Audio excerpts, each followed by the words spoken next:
When I close, doors open. Every key I. This is a competition. Somebody's going home with the top closer title belt. If I did 189, would you have to talk to her, or could you agree to that?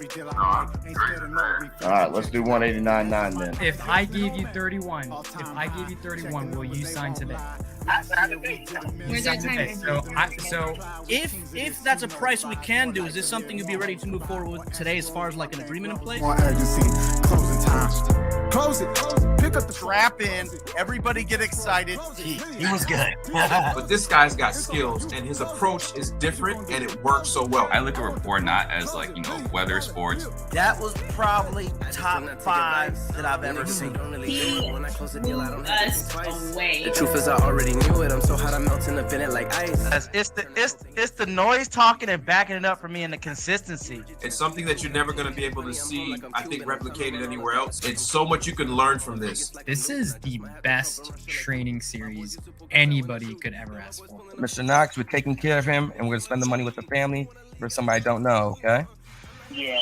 On every call, it's sell or be sold. Let's go! Man, I thought that was gonna be something. Is that something that you would want to move forward with, though? Yeah. Okay. Anything is possible. There is nothing holding you back. Baby, you won! You won, man! Yeah! It's all on you. Close it. What you gonna do? Close And it. that's I want the proof. the bottom line. Call it. Deal. Close it. Hey. Close it. Pick up the phone. Close it. Big escrow. Close it. $1 million deal. Close it. It's all on you. Close it. What you gonna do? Close it. I want the proof. Close it. $1 million. Welcome. Yes. We are here. The time is now. How is all my people doing? The Closers Olympics official post-conference. Wow. I mean, I don't know what type of response you guys heard, but I know I got a lot of good feedback, a lot of good insights, and we want to make sure we take this time out to be able to recognize not only the closers, the judges, some of the best moments, some of the highlights, some bloopers, and most importantly, hear from you guys and gals out there who's watched this, who's locked in, who's seen this. I wanted to take this moment and bring on one of the partners of Closer Olympics. His name is Mr. Alex Saenz, the young boy wonder, Mr. Aviation. He's been closing deals for the last 6 years. I mean, over 800 plus deals closing. Collectively in his team, he is one of the game's genius bright spots. How you doing, Alex? I'm feeling good, man. Excited to reignite the conversations from 2 weeks ago in the competition. So for everybody watching this live or on the replay, welcome, and can't wait to get into it. Yeah, I know there's just been a lot of people were saying like, hey, man, I wish I was able to be a part of the Close Olympics. How do I find out about the Close Olympics? I just missed it. How do I get replays? How do I find that out? We want to make sure we give you everything you need to know to make sure you're able to catch this year's replays, the previous year replays. We want to put you guys in a position to know exactly where to go to get all the goodies and information you need. So let's get into this here. So I know first and foremost, there is going to be, so everybody who's attended, all right, everybody who's ever attended, we are going to be doing, we're going to be giving a bundle giveaway. We'll be doing a bundle giveaway. There's going to be an email and text messages sent out to you guys. And we want to hear back from you. So you're going to fill out the survey. We want to hear back from you guys. And we're going to be letting you know we're going to be doing exclusive sales training, Close Olympics exclusive sales training. This will be going down next Friday on the 18th of August. On the 18th of August, all you have to do is free 99 exclusive training. All you have to do is fill out the survey. All right, fill out the survey, and you're going to get a link to be able to register to be on next week's exclusive sales training.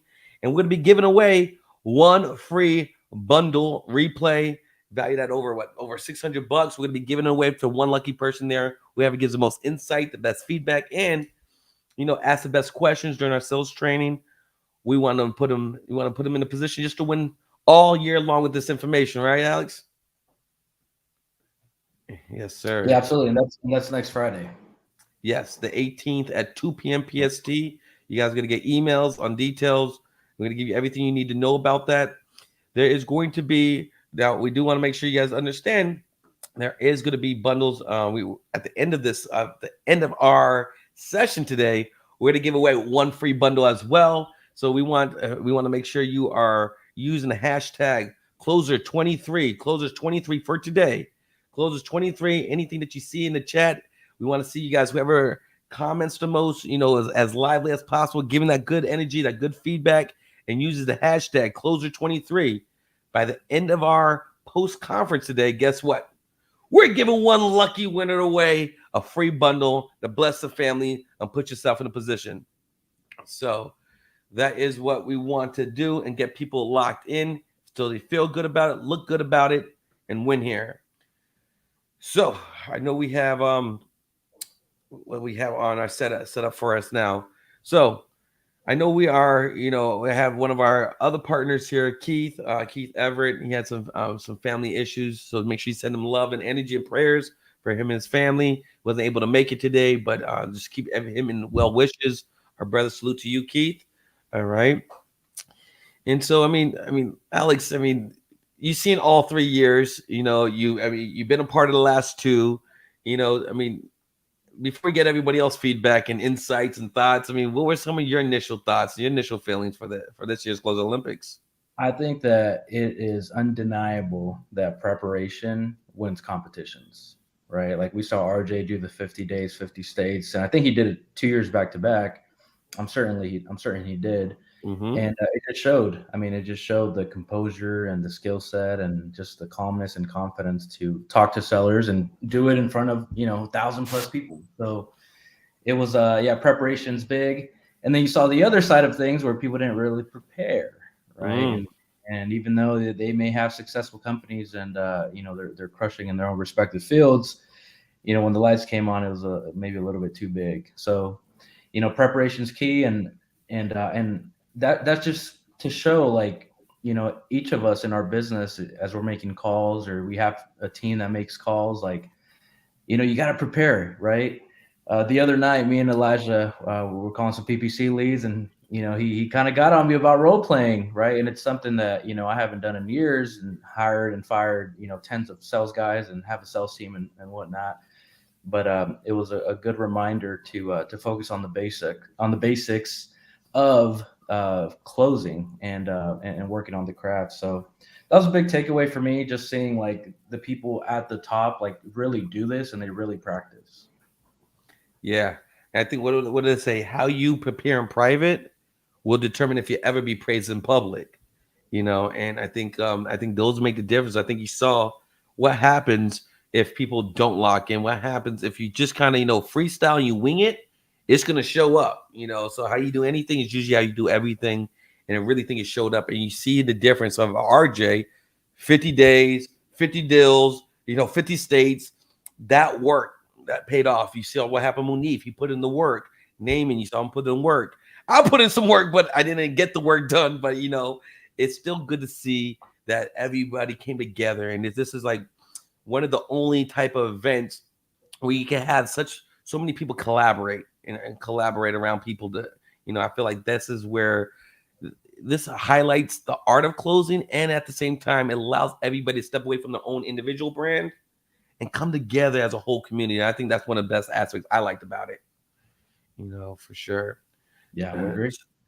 So with that being said, let's go ahead and once again, I just want to remind you guys all, we're going to be doing one giveaway. So make sure you guys hit the hashtag closer23 in the comments. We want to see it everywhere. Make sure you tag anything that you see that you enjoy. Tag closer23, closers23. All right, put some respect on that S. All right, closers23.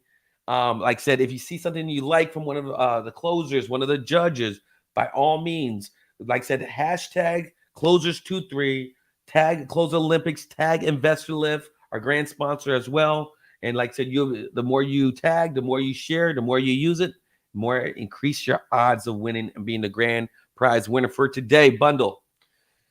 So, and one more thing, the exclusive sales training is going down next Friday. All right, so next Friday, make sure you guys are going to get an email, you guys are going to get a text message. Make sure you guys fill out the survey and make sure you get the link and opt in so we can get you locked in.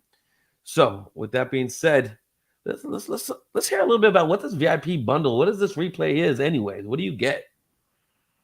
Are you tired of stressing out about your bills and wondering if you can afford to go on a vacation? Did you know that you could change your life by learning how to wholesale real estate? At the Closers Olympics, you can get a glimpse of what it takes to close millions of dollars of deals in real time, so you can replicate it for yourself. If you have a limited marketing budget, the best thing you can do is focus on sharpening your sales skills. For $197, you can get access to all the Closers Olympics replays, plus a mini course and bonus trainings. To upgrade, go to closersolympics.com/VIP. That's www.closersolympics.com/VIP. It's your turn to get access to the top sales training in the industry. Purchase today. Sheesh. The Fuego. I mean, that's now with the 2023 course, that's what? Over 70 hours? 70 hours of the best closers in the game going in after it. Yeah, for sure. This is that flyer. This is that flyer. Make sure you guys get it. Like I said, well worth over $1,000. $197. Let's get it, y'all. All right, so let's go ahead and get this party started. Let's get this party started. So let's go ahead and bring up Steven, the clean cut assassin. We want to hear, from who's one of the exclusive judges, Steven, Mr. Morales, the knockout champ king over here. Oh man, like I said, Steven Morales is not only a certified closer, he has his own official boxing. It's not boxing corporation, but he was based on. He not only was he a boxer himself, he actually boxed the same day he was judging. No, the next day he was judging. So let's bring up our guy Steve. What's up, Steve? How you doing, sir? What's up, man? I always laugh when I look at that flyer because I look like a Lego guy. Like the arms are like way, but it's all good. It's all good. Hey, you know what? We didn't get the post diesel, boxing ready, Steve, over there, right? We didn't get. I'm always improving, man. Tell us about that.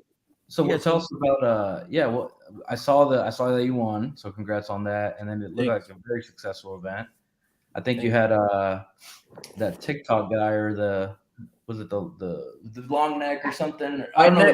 Wide neck, yeah, wide neck. Yeah, we had wide neck out there. We had some reality TV stars, some influencers. It was a lot of fun. It was our fourth event, and they used to be small, 110 people in attendance, and that one was over 500. And the next one is November. It'll probably be close to 1,000, and little by little it's growing. But it's a great way to have fun. And, one of my favorite aspects of it is we always donate a portion of proceeds every single time to different local charities from, Tampa Bay Crisis Center, Florida Breast Cancer Foundation, domestic violence shelters. This previous one was Broken for Better. And the next one will go towards human trafficking, foundation.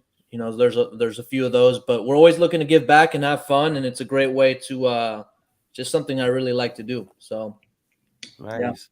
Yeah. I remember last year, I think that's like a little ritual of yours. Last year you was in the Closer Olympics, but beforehand you was boxing a guy in the elevators, right? But not any random guy, right? You weren't just beating up people in elevators, right? No, he threw the gloves at me. And I guess he didn't know. He thought I was like a real estate agent, I guess, because, that's great. But it was just, these influencer boxing is big nowadays, and it's just growing space. And I think we're in the right time, and we just have a good time. But yeah, that was very interesting. I've never fought in an elevator before, and we got kicked out, but it was definitely a good time. Nice. Probably first and last time I'll do that. Well, you got more babies now. You got more babies now, all right? Yeah. So let's hop into this. Tell me, you've been a judge. You've been here for all 3 years. You participated in the first 2 years, and then you're a judge in the last year. Mm-hmm. What was some of your overall feedback? For this year's Closer Olympics? This year, what I really liked is to see a lot of new faces. There's a lot of killers out there that maybe don't have the same platform as the previous attendees, and it's really cool that you guys had those the tryouts. We saw different flavors, different styles, people that didn't have, you don't need 1 million followers to be a really solid closer. And we saw a lot of different styles. And, this year, one of the biggest things is just having more tools in your toolbox. The creative financing is a big thing, right? I love what you said about people that don't prepare, right? This is a competition.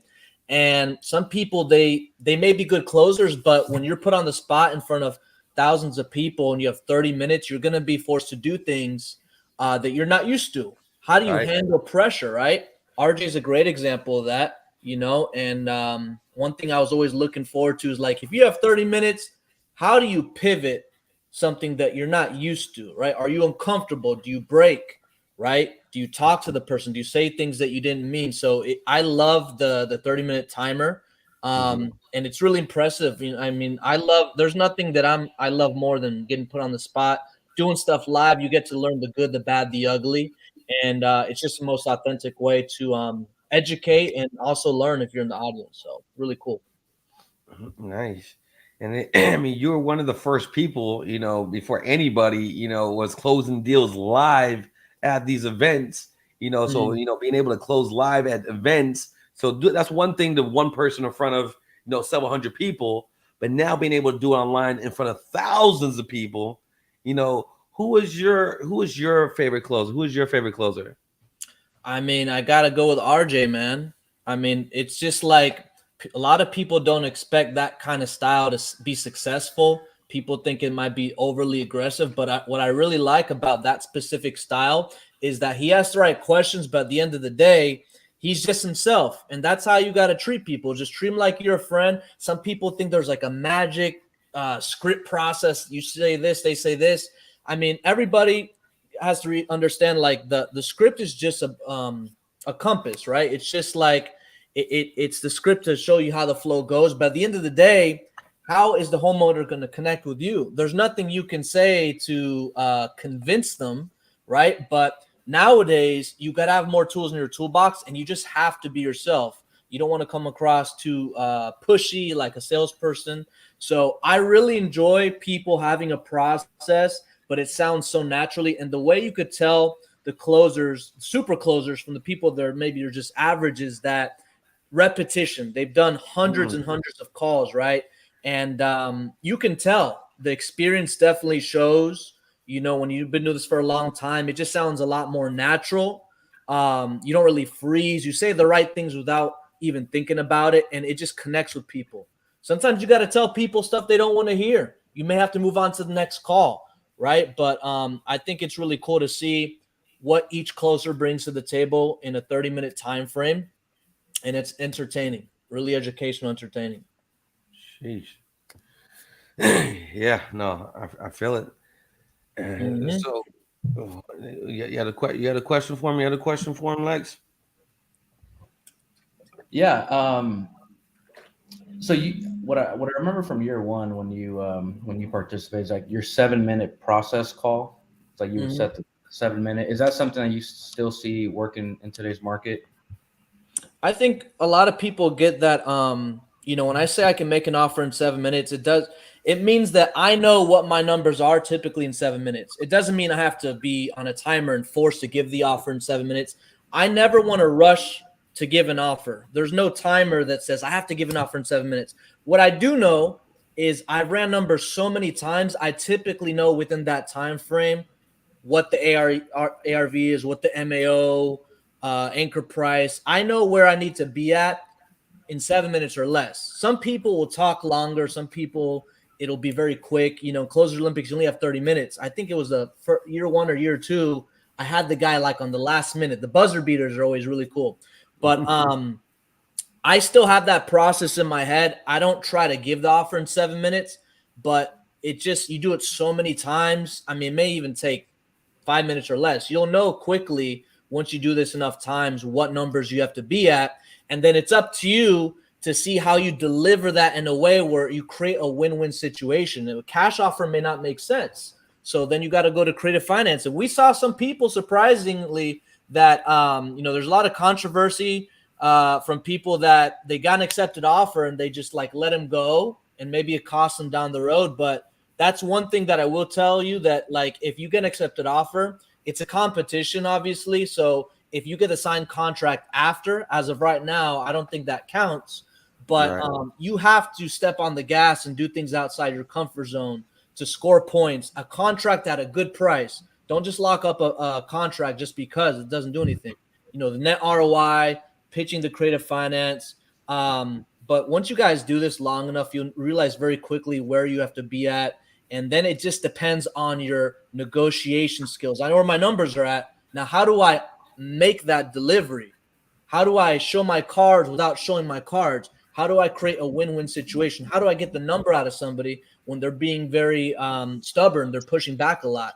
So that's where the really skill set comes in, is really understanding once you know where you need to be at, right? So we have somebody running comps. How do you deliver those comps? How do you structure that offer in a way where the person, it makes sense to them? Yeah. So that's what's most interesting to me. Love it. Yeah, no, that's solid. That's solid. And I know, just you're so strategically intactful. Your strategics movement. You're very methodical. You know exactly where you want to go. That's why they call you assassin. And you don't make a lot of noise. You're just extremely lethal. But you felt it from year one and year two. Some judges didn't give you the number that you may thought you deserved. We'll leave their names out of it. You saw this year, some closers weren't really happy with some of the judges scoring. Speaking from their position, being that you were in their position one time to now that you're on the judge side, what did you notice, making that transition, being a judge versus being a closer? I think it's important to show your skill set when it comes to, if you're making live calls and somebody's judging you, what they're scoring you on, right? You have the scorecard, you get to see the rules and all that stuff. So you have to focus on, how can I apply my skill set while scoring as many points as possible? Am I just going to lock something up just to lock it up? Or am I going to lock up a really good deal? Am I going to push the extra mile to make sure I get that net ROI? Am I going to offer the creative financing? Now, obviously, the scorecards aren't perfect. There's things that still need improvement. It's improved every year, and we discussed that, and you guys have great changes that are coming soon. But when it comes to 30 minutes, it's really not that much time to close one deal. I think RJ closed like 2 deals. Was it year 1 or 2? Year 2, yeah. Right, and that takes a serious skill set, right? And what's cool is people don't feel uncomfortable, right? If you're able to get a yes, how quickly can you get that yes to a contract, and how fat can you get the deal? So don't worry so much about showing off or try to look like the best. It really comes down to results, right? Mm-hmm. The approach, negotiation. Do you offer the creative finance? Do you get an accepted offer? Do you get a yes? If so, when you get a yes, how do you transition from yes to a contract? Because a lot of times people say yes, but that doesn't mean they're going to sign the contract. Oh, I got to talk to my spouse. Okay, I'll talk to you later. Actually, is your spouse available? These are the things that separates the winners from the losers, is saying things that you're not comfortable with to get you to that finish line. And 30 minutes is not a lot of time. So anybody that can get an accepted offer to sign contracts in 30 minutes or less, my hat's off to you, especially 2 contracts. And there's no better way to learn this live. As you guys know, there's tons of education on YouTube and online, and people do live calls, they edit it out, make sure that they make themselves look good, but you have to know what the good, the bad, the ugly looks like. And when you see this done live from beginning to end, it's beautiful. It's a perfect way to go back. If you guys buy the bundle or the replay, go back and study that. Show your team that, right? There's nothing better than live. And then everybody has their own style. So take bits and pieces of what you feel resonates you with the most from this closer, this closer, this closer, right? And then throw your own flavor in it. But it's proven, it works, and it's in 30 minutes. Imagine if you're working 8 to 10 hours a day, you understand what it takes to close a contract in 30 minutes from all these different styles. How dangerous will you and your team be when you start applying those things and taking action? That's where the real fun starts. Absolutely. That's right. In my Byron voice, absolutely. Shout out to Byron and Pat. Go ahead, Lex. I know. Yeah, I know we have we have Christina as well. I think I saw her in the chat there. And for everybody, I've known Steven for now 7 years, 6-7 years, and he is the truth. So I highly encourage you guys to go over to that handle and go give him a follow. I know that he does the closers desk. Is that correct? Is that what's the deal desk? Man, I haven't done the deal desk in about 2 months because I focus on this boxing event, but I'm gonna bring it back. But just the replays alone, I know I've watched a handful of them. So like over 100 episodes. I still get people to this day that binge. I mean, I had this guy. One of the most inspiring stories is there's this guy from Honduras. He binge watched the deal desk, and he got his first contract in a week. Didn't know anything about wholesaling, nothing, right? And this guy just mastered. I mean, maybe not mastered, but he really drowned himself in the deal desk.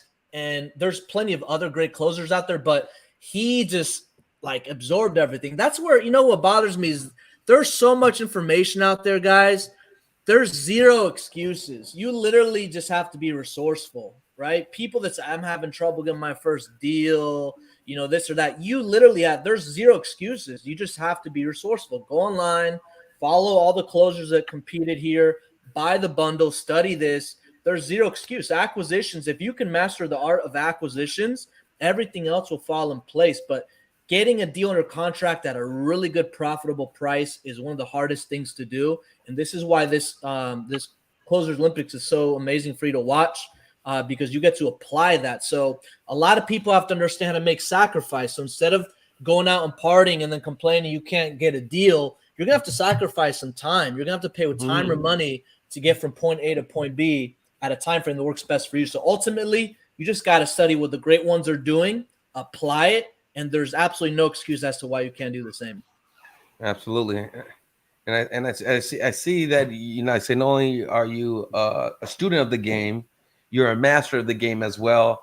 I've seen you literally take yourself from, going through multiple different directions that you could and really hone in, and you really look like you're starting to hit your stride now. I love seeing you win. I mean, you got your newborn, well, not newborn anymore, and then you got this baby. Yeah, he's 8 months tomorrow. 8 months, sorry, 8 months. You got the young champion there. How can people find you, and any final words for the closer community?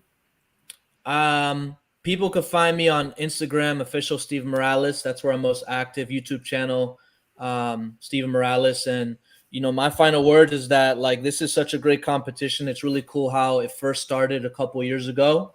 Right post-pandemic, and it gave people an opportunity to see the best closers in the country do it live within 30 minutes. It's just getting better and better each year. I'm looking forward to. And if you guys don't watch the replay and learn this and apply this and write notes, you're missing out. You're doing yourself a disfavor. So thanks for having me, guys. I'm looking forward to seeing what the future looks like, and take action for anybody that's watching. That's it. It only takes one deal to change everything. That's right. Thank you, Steven. Thank you, sir. Thank you, guys. Salute, King. All right, man. And I think when you surround yourself with so many great-minded people, great closers, it's hard not to let that closer energy, that closer, those closer pheromones get on you. It's just dope to see how people, really lock in for that. So now let's hear from one of our sponsors. Let's hear from one of our sponsors here. Let's get it. Lead Solo. Lead Solo. Lead Solo. Lead Solo. Lead Solo. If you're looking for hot leads, you gotta reach out. The leads from Lead Solo has been some of the best leads that I've actually called on. I can't believe the quality of the leads. They aren't using them for your leads. You need to today. You don't have to pull lists. You don't have to cold call. You don't have to talk to people that aren't interested in selling their property. We're just able to close motivated sellers. When a Lead Solo lead comes in, it's all hands on deck, and we know at this point that those are our best quality source for leads. If you guys aren't using them, I highly recommend them. If you want to be closing deals like the closers here at Closers Olympics, then you need to have the same hot off-market leads that they're working. I'm talking exclusive, high-quality leads of motivated sellers who actually want a cash offer delivered within 13 seconds of them filling out the form. We're not talking about marketplaces where leads are sitting and getting stale. We're talking about your phone buzzing, the moment a lead comes in. And just for being here at the Closers Olympics, what we want to do at Lead Zolo is offer you your first 6 lead starter package for as little as $894. That is a $2,100 value for $894. Our regular price for the leads are $350, but if you sign up now, you'll be able to get these leads at $149. Plus, we'll also be able to give you the 3 bonuses included. So go to leadzolo.com/leads to check out our bonuses and lock up a $5,391 value lead package for as little as $894.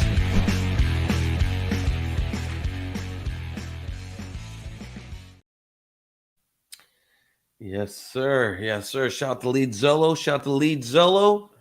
For sure. For sure. So now, everybody who's watching, lock in. Remember, hashtag closers23. We want to hear your comments when we're asking the judges, we at the closers. We want to hear from you. We want to see you guys in the closers comments. Make sure you use that hashtag closer23. Want to hear from you. Let's see your comments. You see the scanning, they're seeing the best comments. They're throwing on there. This is an interactive experience with us. All right. So if you guys locked in, man, go ahead and put 5. Put 5 in the comments. Let's see. Put 5 in the comments. Let's see who's locked in with us. Let's get this energy right. Let's get our mindset right. We got the best judges and the best closers in the game, giving you the best analysis and recap from the best closers. Okay. So now we want to, we're going to talk about our next judge we're going to be bringing up here is going to be Mrs. Christina Aguera. We're super excited for her. Christina Aguera. She's the expert judge in 2023 Closer Olympics. Back with us again. Christina has been in real estate business for over 9 years, and she's made an amazing impact in St. Louis, with over 1,100 deals completed, over 300 rentals in her portfolio in the past 3 years, using just private money. Plus, she helps investors scale their business with her systems and SOP support. Christina's heart-centered leadership and rapport-building sales style will give you valuable insight and from both a woman's perspective and a professional perspective. This is going to be, she was one of the top judges last year. She's a top judge this year. She's a go-giver at heart. She has one of the best smiles of all the closers. This is what we want to hear from. We want to hear, let's bring up Miss Christina, even though I butchered the last name. Okay. It's okay. We're going to get it together. It's Aguilera. Aguilera. Está bien, all right? It's fine. No judgment at all. How are you guys? Oh, we're blessed. We're blessed. Excited to see you again. And highly favored. Yes. Nice to see you too. Yes. So go ahead, Lex. You go ahead and kick it. I want your perspective on the resistance and weather that you faced all day long. I forgot all about that. And that's kind of how I live my life.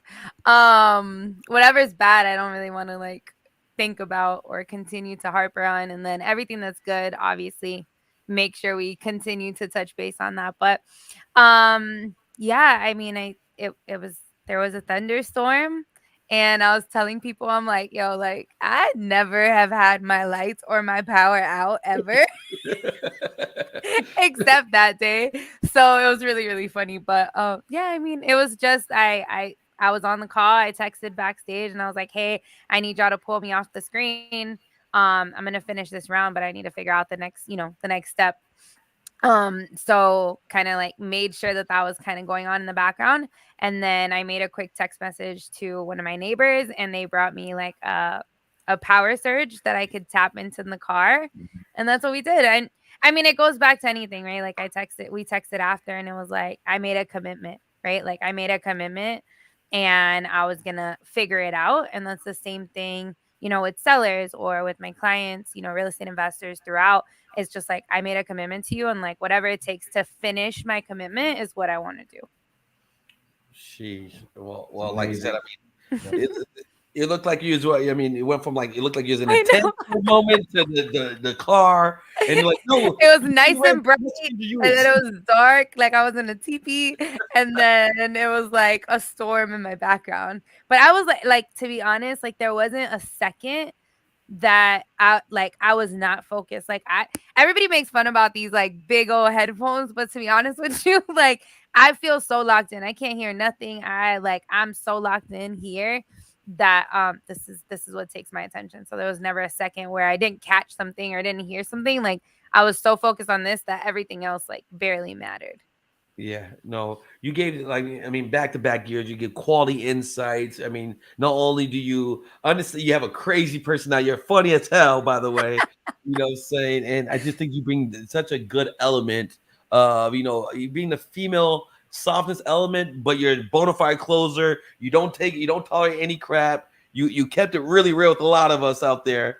Yeah. What was some of your favorite moments from this year's Closer Olympics? Honestly, I really liked co-judging with like Steve and Mitt. I think it was like a really, really cool dynamic. It was a long day. I don't think anybody ate. I had like red hot riblets, which is like a super St. Louis snack.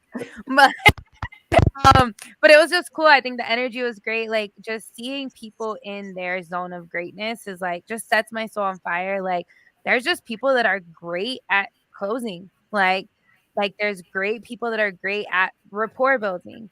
And it's like let's leverage what our natural strength is, right? Like for so long, I felt like I had to be the visionary and the integrator and this person and that person and just everything to everybody. And like just sticking to your zone of genius, your greatness, like honing in on what's natural for you, allows you to be so much more powerful, right? Like I really think that's what comes down to. Like these guys have really, you know, um, Munif is a great example of this, right? Like this is the difference between, and this is a great example, Munif and Toddy, right? Munif had a TC there that was ready, regardless if it's his wife, she was doing TC for work for other people, right? But the reality is he leveraged the team that allowed him to be so much more powerful and he could really flex his zone of greatness. And I think this was a great outside of skill set, outside of all that stuff. You know, I'm a process person, so I'm like just how everything moved, the fact that the contract, as opposed to like not having that support and that team. Sheesh. Yeah, I think that's really key, and just being prepared, and having that whatever it takes, man, that whatever it takes mentality. I think you could really see that in some of the closers. Let me ask you, what did you notice different from last year from to this year? What do you notice different for this year? I mean, I think you guys are always so very organized and people don't get to see that part of it, right? Like they don't get to see the long hours and the getting on here AV before and the emails and the process and all that stuff. So I will say like every year it gets better just to be a part of it. And that's on the back end, right? Like that's not even what you guys all see, right? Like that's not even that part. But what you do get to see is like a refined scorecard, right? Like an acknowledgement to feedback. I think adding that creative option this time it was genius. And I honestly, I love the extra dispo day because I feel like a lot of times we don't really get to see the whole thing come full circle. So that was really cool too. So honestly, just congrats to you guys. Like, to be honest, like you guys are always leveling up and bringing such an amazing experience for everybody. Yeah, no, appreciate that. Yeah, we appreciate that. Of course. So tell me, being, back to back, female judge here, there's a lot of testosterone, there's a lot of egos going around here. I mean, what's it like being not only a female and a boss in the industry, but being one of the only female judges back to back? Can you share a little bit about that, being a female judge? Yeah. I think this, it's always been something that always, it's a common question and I love it because it gives me the opportunity, right? I think that's like a limiting belief within ourselves, like as women, right? Because every man that I've ever met in this industry always says that women have such a big advantage, right? Because we are nurturers by nature, there's just such a great advantage. So I think what it allows for me to do is just give a different perspective, right? Not just about closing deals, but like the strategy and the process and like how someone moves and how effective they are. So I think it's just that additional thing. But I think it's just commonly it's a limiting belief from the very beginning. I was the only Hispanic in rooms. I was the only female. I was the only person under 50 years old in a lot of rooms when I first started like networking and stuff. And I think everybody else felt way more uncomfortable than I did. Like, I'm like, I don't even care. Like, I don't know. I'm just here to like get what I need, the information, and like take it where I need to take it. Right. If it stays here and it's in my mind, then it's for me. Right. But a lot of times, like the information that we're getting in these rooms that should make us feel uncomfortable. Or I mean, and that's just, being in the should. But again, like I mean, it's for someone else. The information that I'm here to get is for someone else. It's a conversation that could change someone's life, So I think just flexing on that feminine energy and that women superpower in all aspects of the business and in this as well. Shoot. Well said. Well said. Definitely represent the queens. It was beautiful. Yeah, I think it was great. I think Toddy did an amazing job. I think it was, I mean, I've met her a couple of times, and I just think that she's beautiful what she's doing for her community and the people that she's impacting. And I loved her round. So many people can say whatever, but I loved her round. I loved how even if she didn't know how to do it, she figured it out. I like, you know what I mean? Like she'd never done anything, she'd never done one of these deals. She never had written that kind of contract, and just like the tenacity to move forward, to structure it so many different ways, is just amazing. So I'm glad that there was two of us. I'm excited for next year to bring more female judges, more people. At the end of the day, this isn't about that. A lot of times, like people are like, "Oh, we don't see that in the room," but at the end of the day, like there's a lot of us in this space. Yes. A lot of us, Mhm. and we're just here to support each other. So yeah, that's what it comes down to. For sure. And tell me, I mean, what do you feel like for those people who are watching it? What do you think are some of like the main takeaways they should have been honing in on now that you guys got to go through this? What do you think are some of the top things that the audience should have been holding on, not even from the judge, but from the closer side? Yeah. I think one of the things that the audience could get from this is like a structure, right? Like you don't have to have every single little detail figured out. And that's the reality at the end of the day. But if you have a decent idea of how the flow goes and a community to tap into, I think that you can be super duper successful, right? Like it goes in creative options. It goes into like the actual process and the scorecard, right? Like the things that we were judging on, those were all extreme pillars that allowed identifying pain, right? There was a lot of opportunity where we were identifying pain, and there was so many nuggets with that. And I love, Steve's such an educator. Obviously, he's like a sales trainer.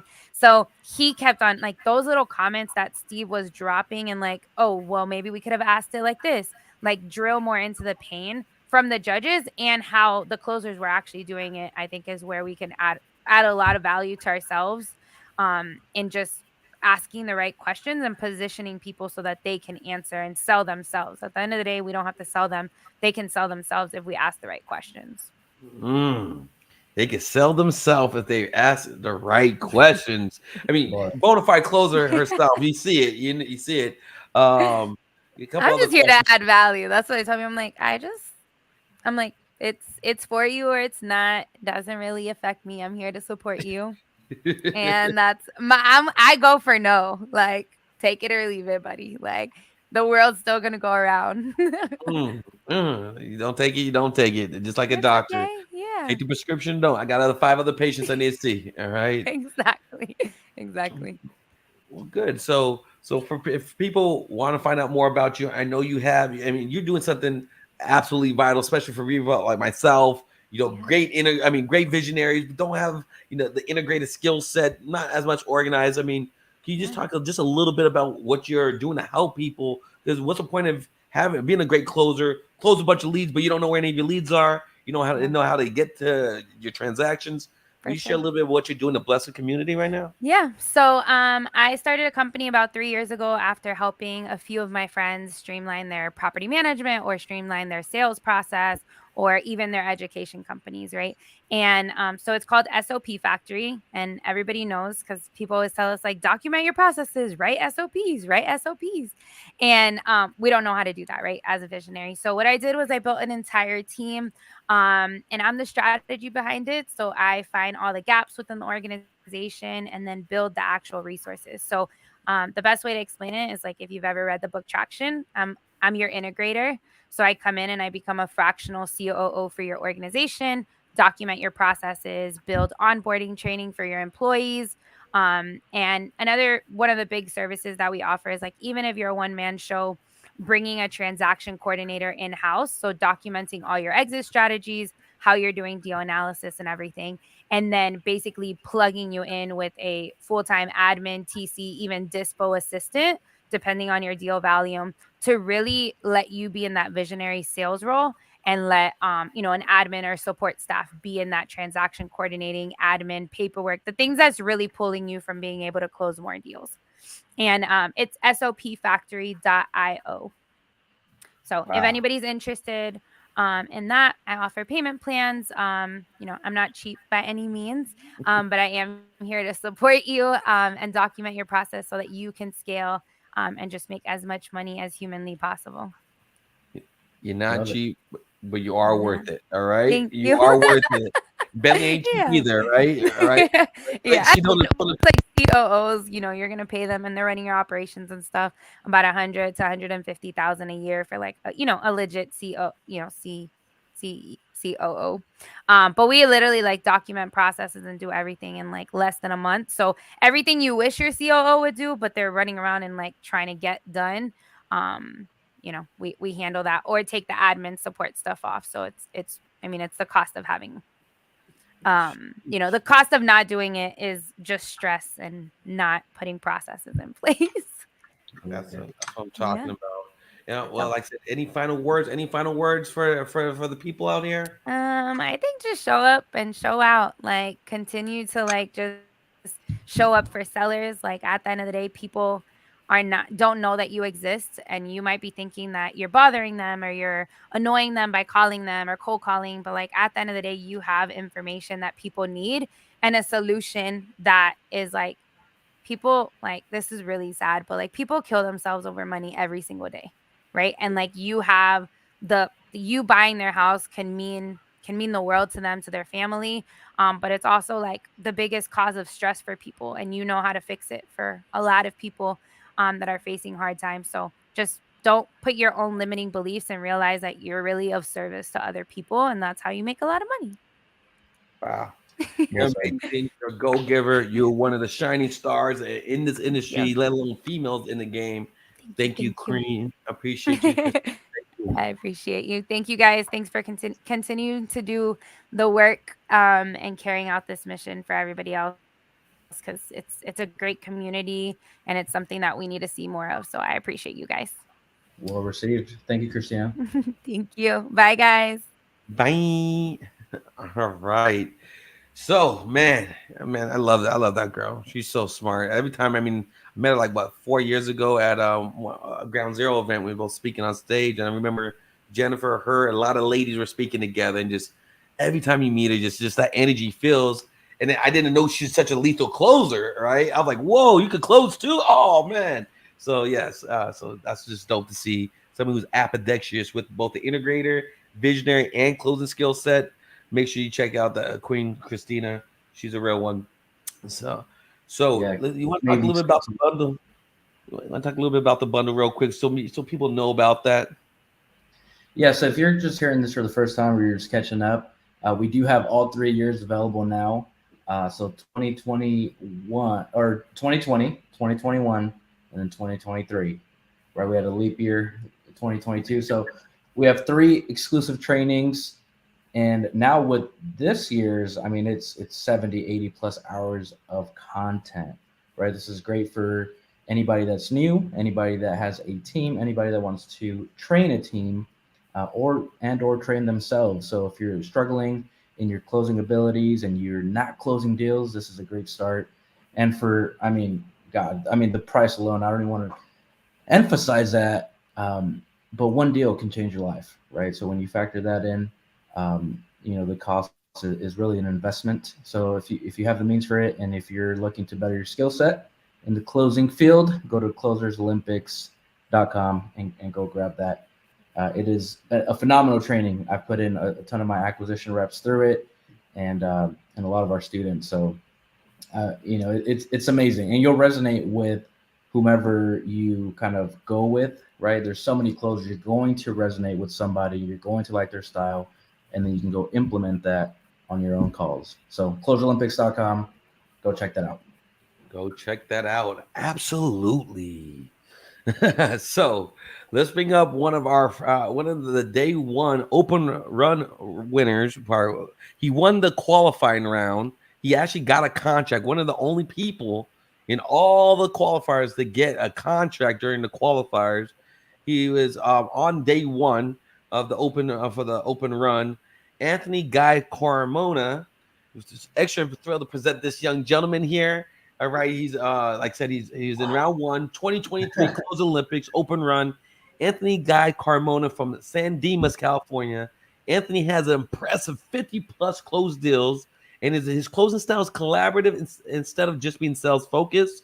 He may not have the biggest social media following, but that didn't stop him from entering and qualifying for this year's event, being one of the only closers, like I mentioned, to get a signed contract during the qualifiers. Let's show my guy some love. Give my guy some, throw some fire emojis for my guy Anthony. Let's go. How you doing, sir? What's up? Can you guys hear me? Yes, sir. Yes. What's up, guys? How you guys doing? Doing good. Doing good. Doing good. So tell me, I mean, like I said, you were definitely impressive. You got a little hate. You got a little hate from the qualifiers because some people wanted other people to win, and no matter what they wanted, you got a contract. All right, and so people were like, "Oh, that was an easy lead. Oh, like he won't do anything like that in the main event."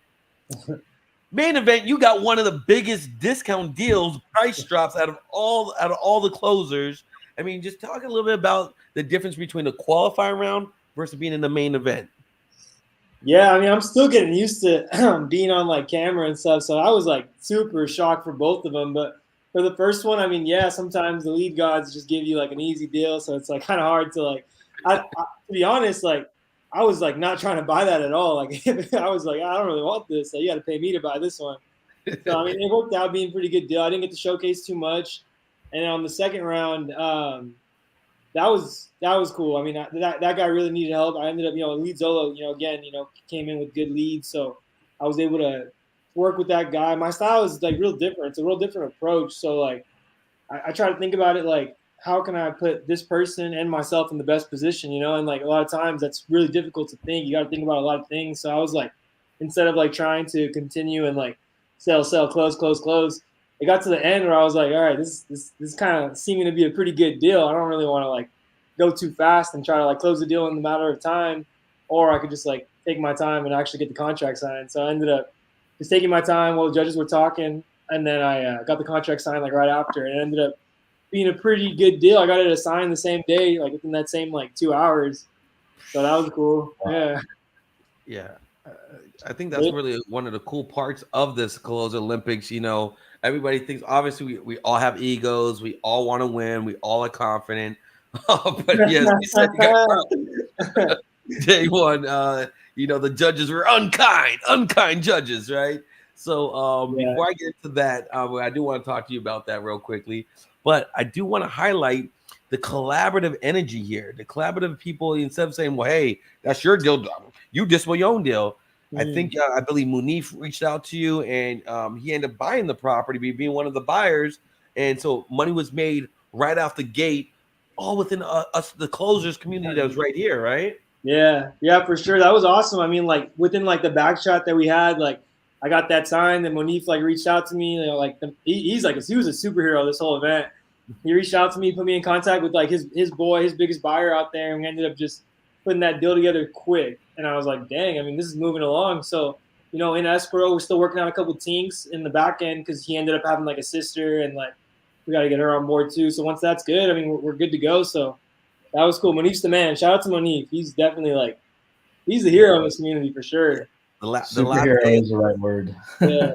The latte assassin, no, for sure. No, like Munif is definitely a go-giver. What were you gonna say, Lex? No, I said superhero was the right word for sure. He was so active and helpful, and it was great. It's great. Even like it, I would say like the just being connected with like all of you guys, like that's like the main takeaway from this whole event. Like the assignment fees, whatever, like the getting your name out there, whatever. But like the connection that you get in the community is just like, you know, nothing compares to that. So like I appreciate you guys even like having this event and like having me on here, you know. For sure. I think by all means we appreciate you appreciating that we're putting other players across the country on there. But understand, you beat out other people in the additions. You got to beat out people in the qualifiers, and like I said, you got Carlos on day one. So talk about that. I mean, who would you say was your favorite judge out of all 3 days? Who would you say is your favorite judge? Honestly, Mitt was so funny, bro. Every time Mitt went up to talk, I was laughing the whole time.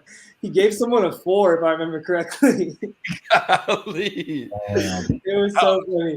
But I mean, other than that, I mean, all the judges were good. Who did I like the most? Oh, I like Jerry.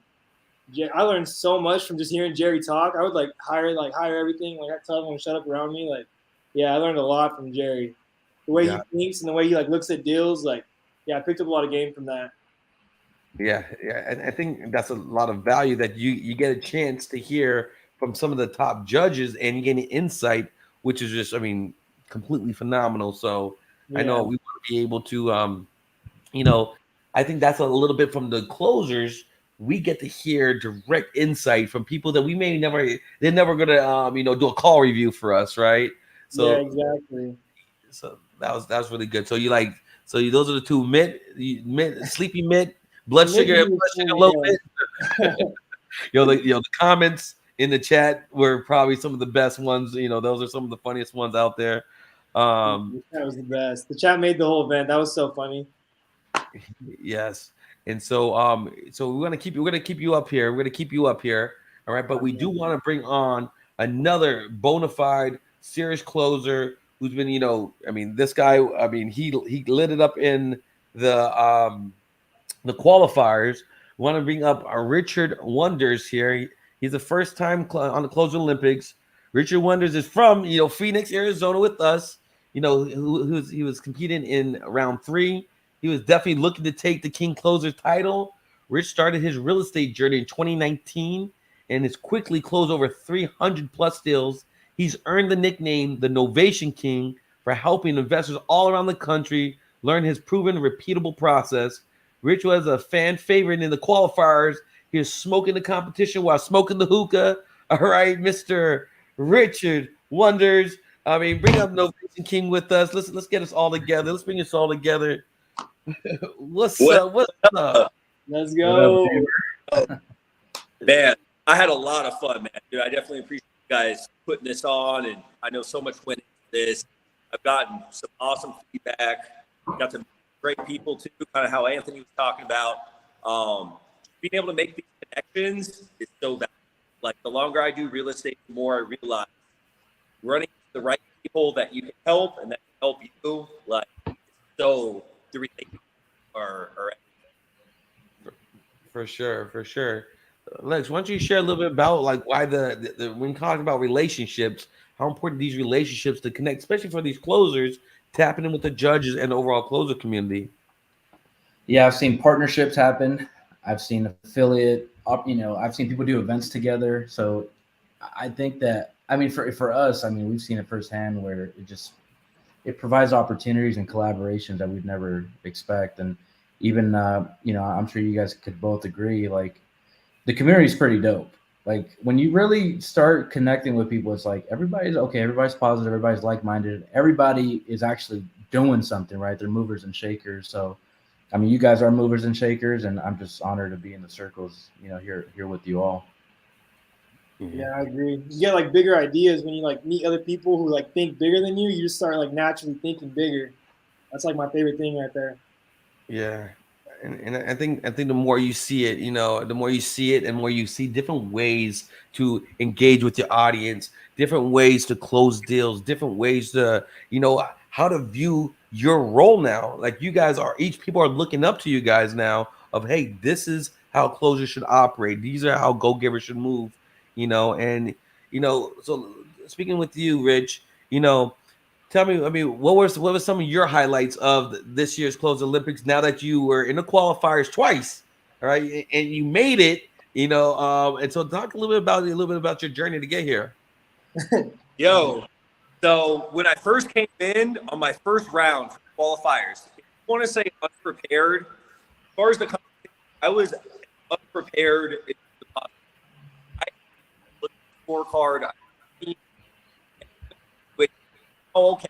Well, I close all the time. I was definitely wrong, and I got humbled my first time through. I didn't understand how the game works. Like, it's so you're a really good closer to have that.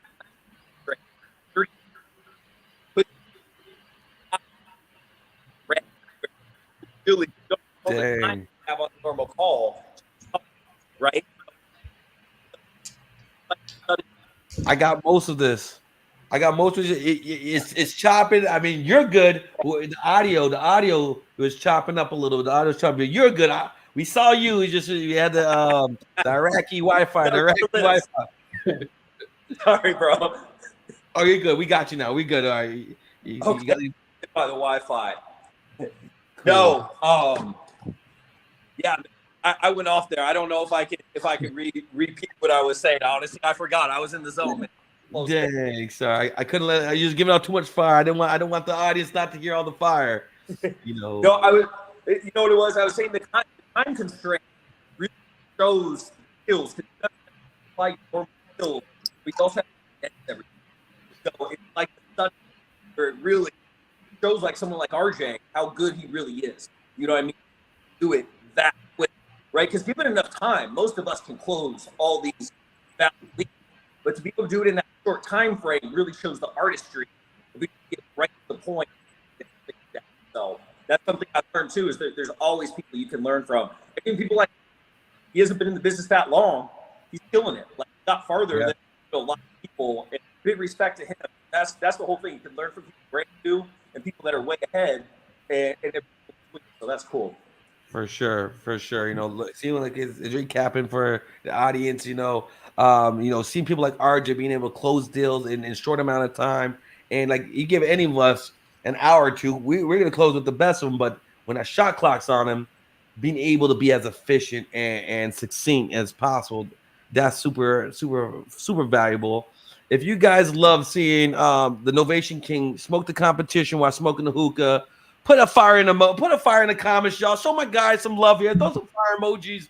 That's what I'm talking about. You were one of the most entertaining closer. I really wanted to see you go further along in the competition, just to see you flex the hookah while you was knocking out sellers. I think what makes it really cool is because you make it fun, and we got to do this year in, year out, day after day, getting beat up. I'm a big proponent. That's why I do my pre-call affirmations. I like to make my job fun. We're going to do this anyways, and your seller's going to pick that up here. You know, talk to a little bit real quickly about why, what made you decide to not take yourself so serious and I'm only locked in, turn everything off, and just had a good time with it.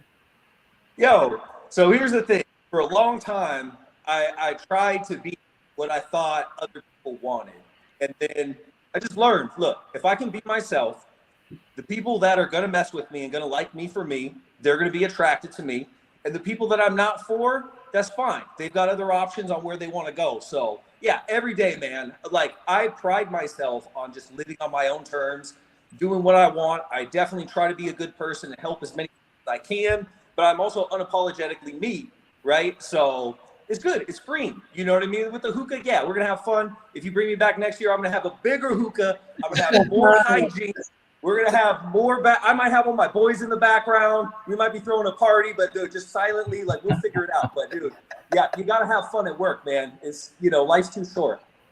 I love it. I think that's quality. I think from the day ones, I think you guys just made a really good combination. I think from you guys being day one closers, I think you guys set the tone. I think you guys put people in a position to really, show people what's it like to be on here. And I really want to make sure people see that you guys are average guys that have extraordinary skill sets, and I feel like anybody could make it here. I think you guys led the example.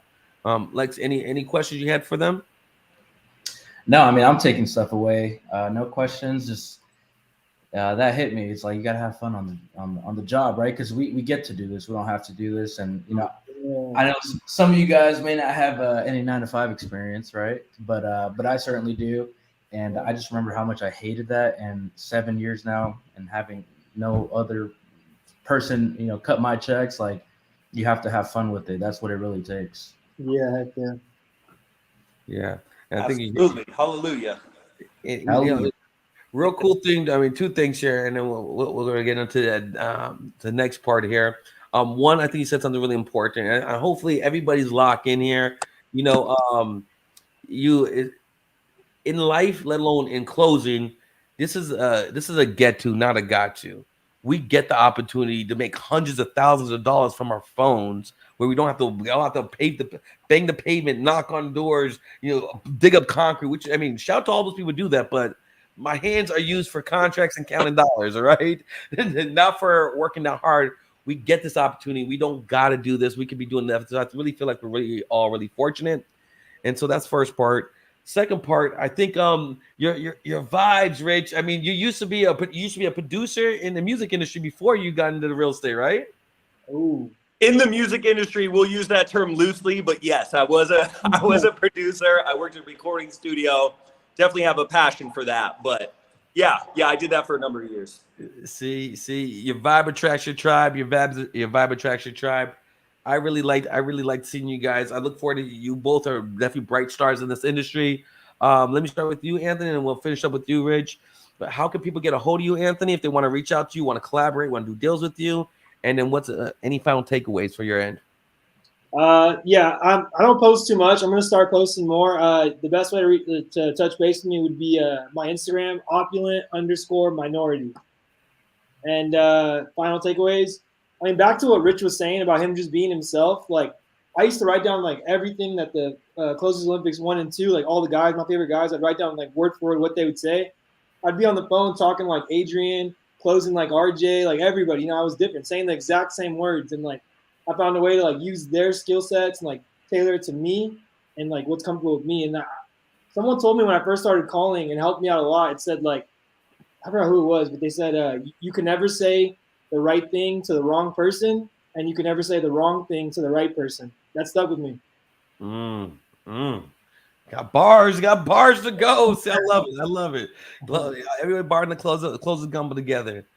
Rich, why don't you let people know how they could get a hold of you? What do you have going on in your community, so people know how to connect with you? And then any final words for the people? Yeah, I mean, the best way to happen.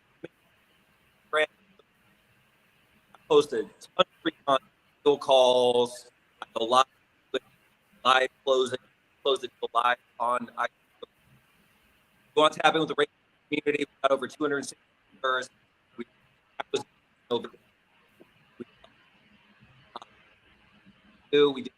got deals going right. Links to my for Novation or flipping wholesale to a Novation. But no, appreciate that plug. Definitely. Big shout out to Closers Olympics. Everybody needs to get the bundle. Don't treat yourself. It's a stupid value. Like, they charge you way more money. So definitely happen if you haven't already. Wow. Well, thank you. It was breaking up again on you, but we got the main part. We got the most important parts. Check out Novation King. One of the best. If you're looking to do more Novation, hit up Novation King. Tap in. Shout out to the Close Olympics. Thank you. Appreciate you, Rich. Appreciate you, Guy. Absolutely. Salute to you, young kings. Keep closing, y'all. Perfect. Man. And I just love highlighting these closes. I love highlighting the recap. I mean, if you guys are getting value out of this, if you guys, watching a replay now, or if you guys are locked in right now, go ahead and put number 2. Put number 2 in the comments. Put number 2. If you guys are getting double the value, double the fun here, put 2 in the comments. Make sure we get you guys, because we got somebody coming on here, locked in here. So let's go ahead and bring up, one of my personal good friends, Mr.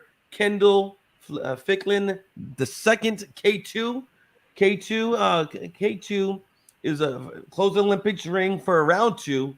Kendall is a committed closer, a business owner, a husband, a dad from Atlanta, Georgia, who's been in the industry since 2015 and has already achieved an impressive success Having sealed and closed over 250 plus transactions, his entrepreneurial spirit has been a presence since the young age of 11 years old, and he's passionate about turning something seemingly impossible into reality.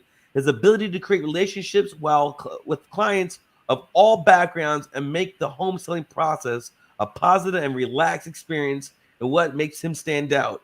His seller transaction communication sequence has been a hit on as many calls as you've seen him. He's calling live on IG Live every day. My guy is a complete go-giver. He's from the ETA family. Shout out to Dr. Eric Thomas, ETA. I've known this guy personally. I've seen him grown personally. I've seen him at, Alex's events and Momentum events. I've seen him study. He's grown.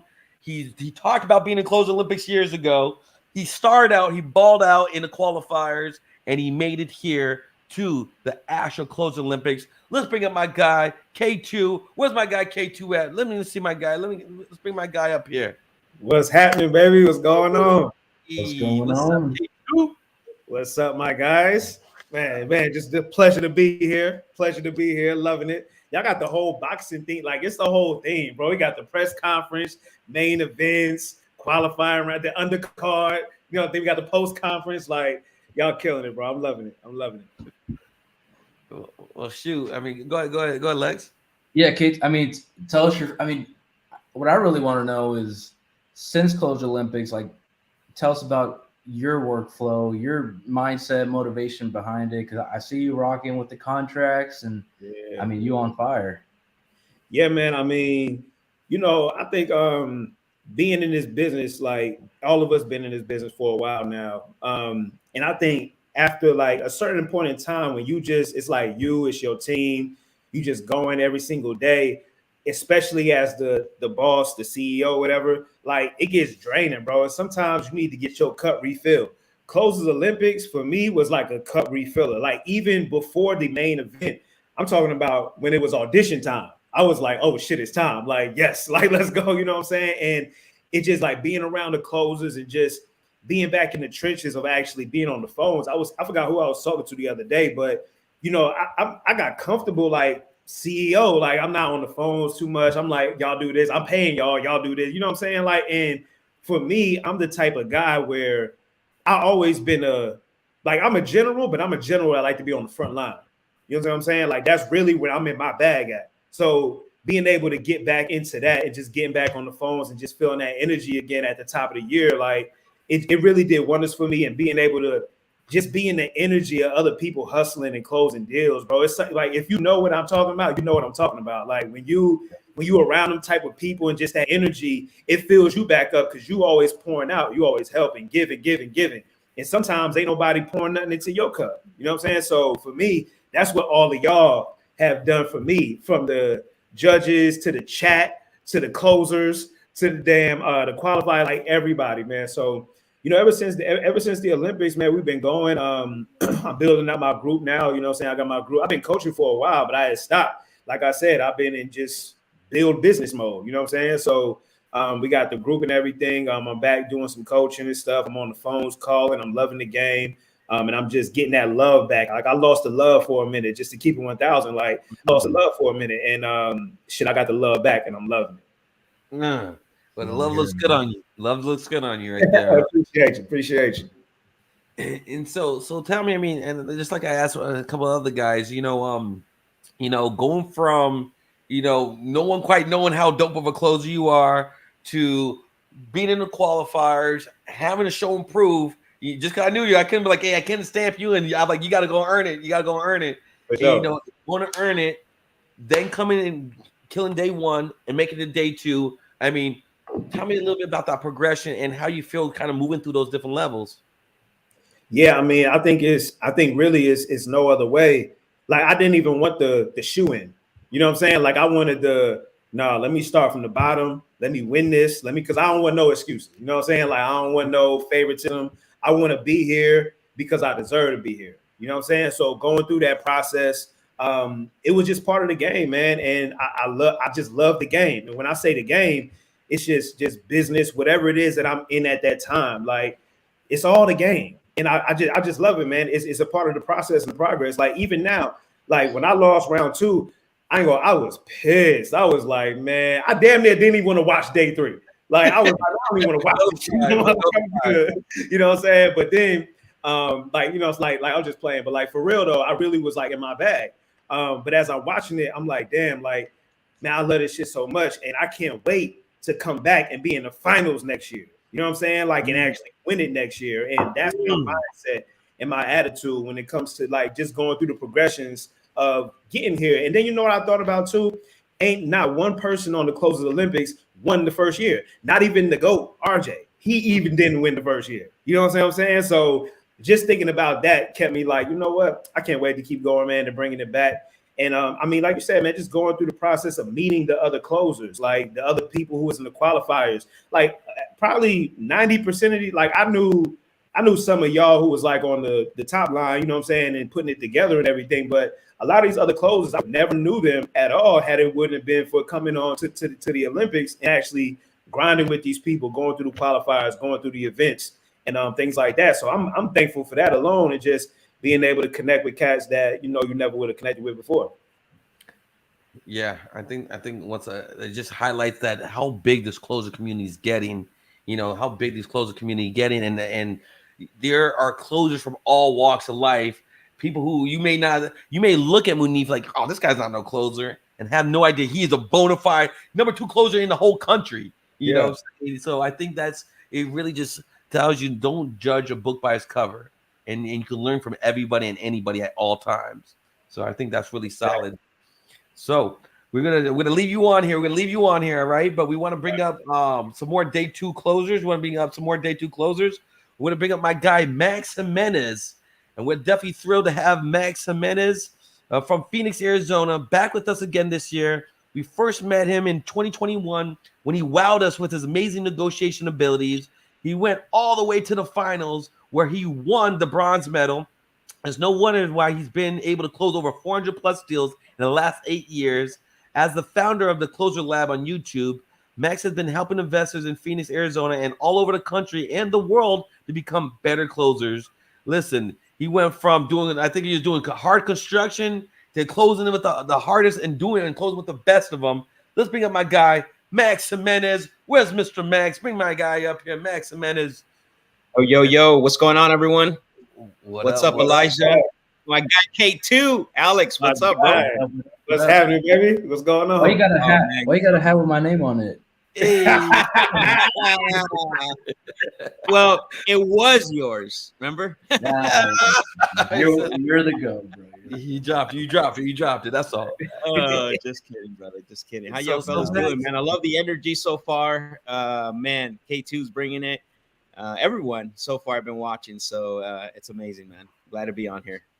Yeah, so Max, like I said, I mean, I remember meeting you several years ago, and you know, I thought you were just more kind of like a moral support guy. You know, I thought you help out with the guys. I didn't realize at that time you were a bona fide closer, and I remember you telling me, "Hey, I'm going to David Sandler's trainings." You even told me like you should come to this. I don't care how good a closer you think you are.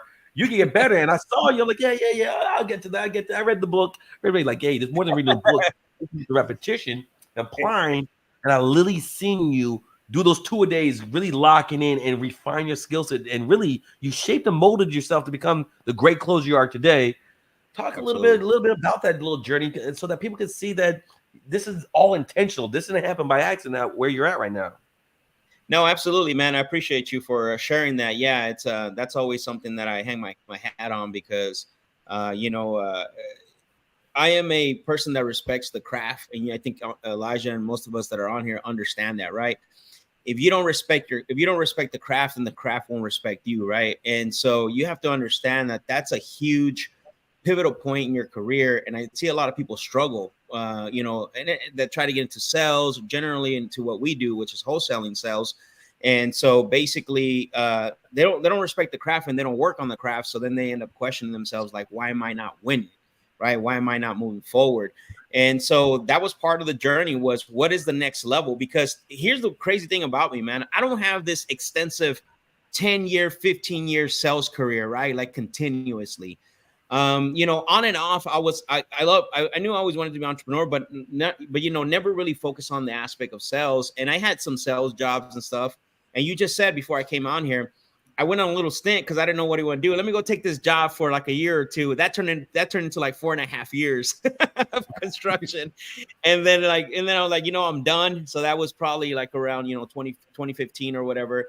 And then fast forward, I got into real estate full time end of 2016.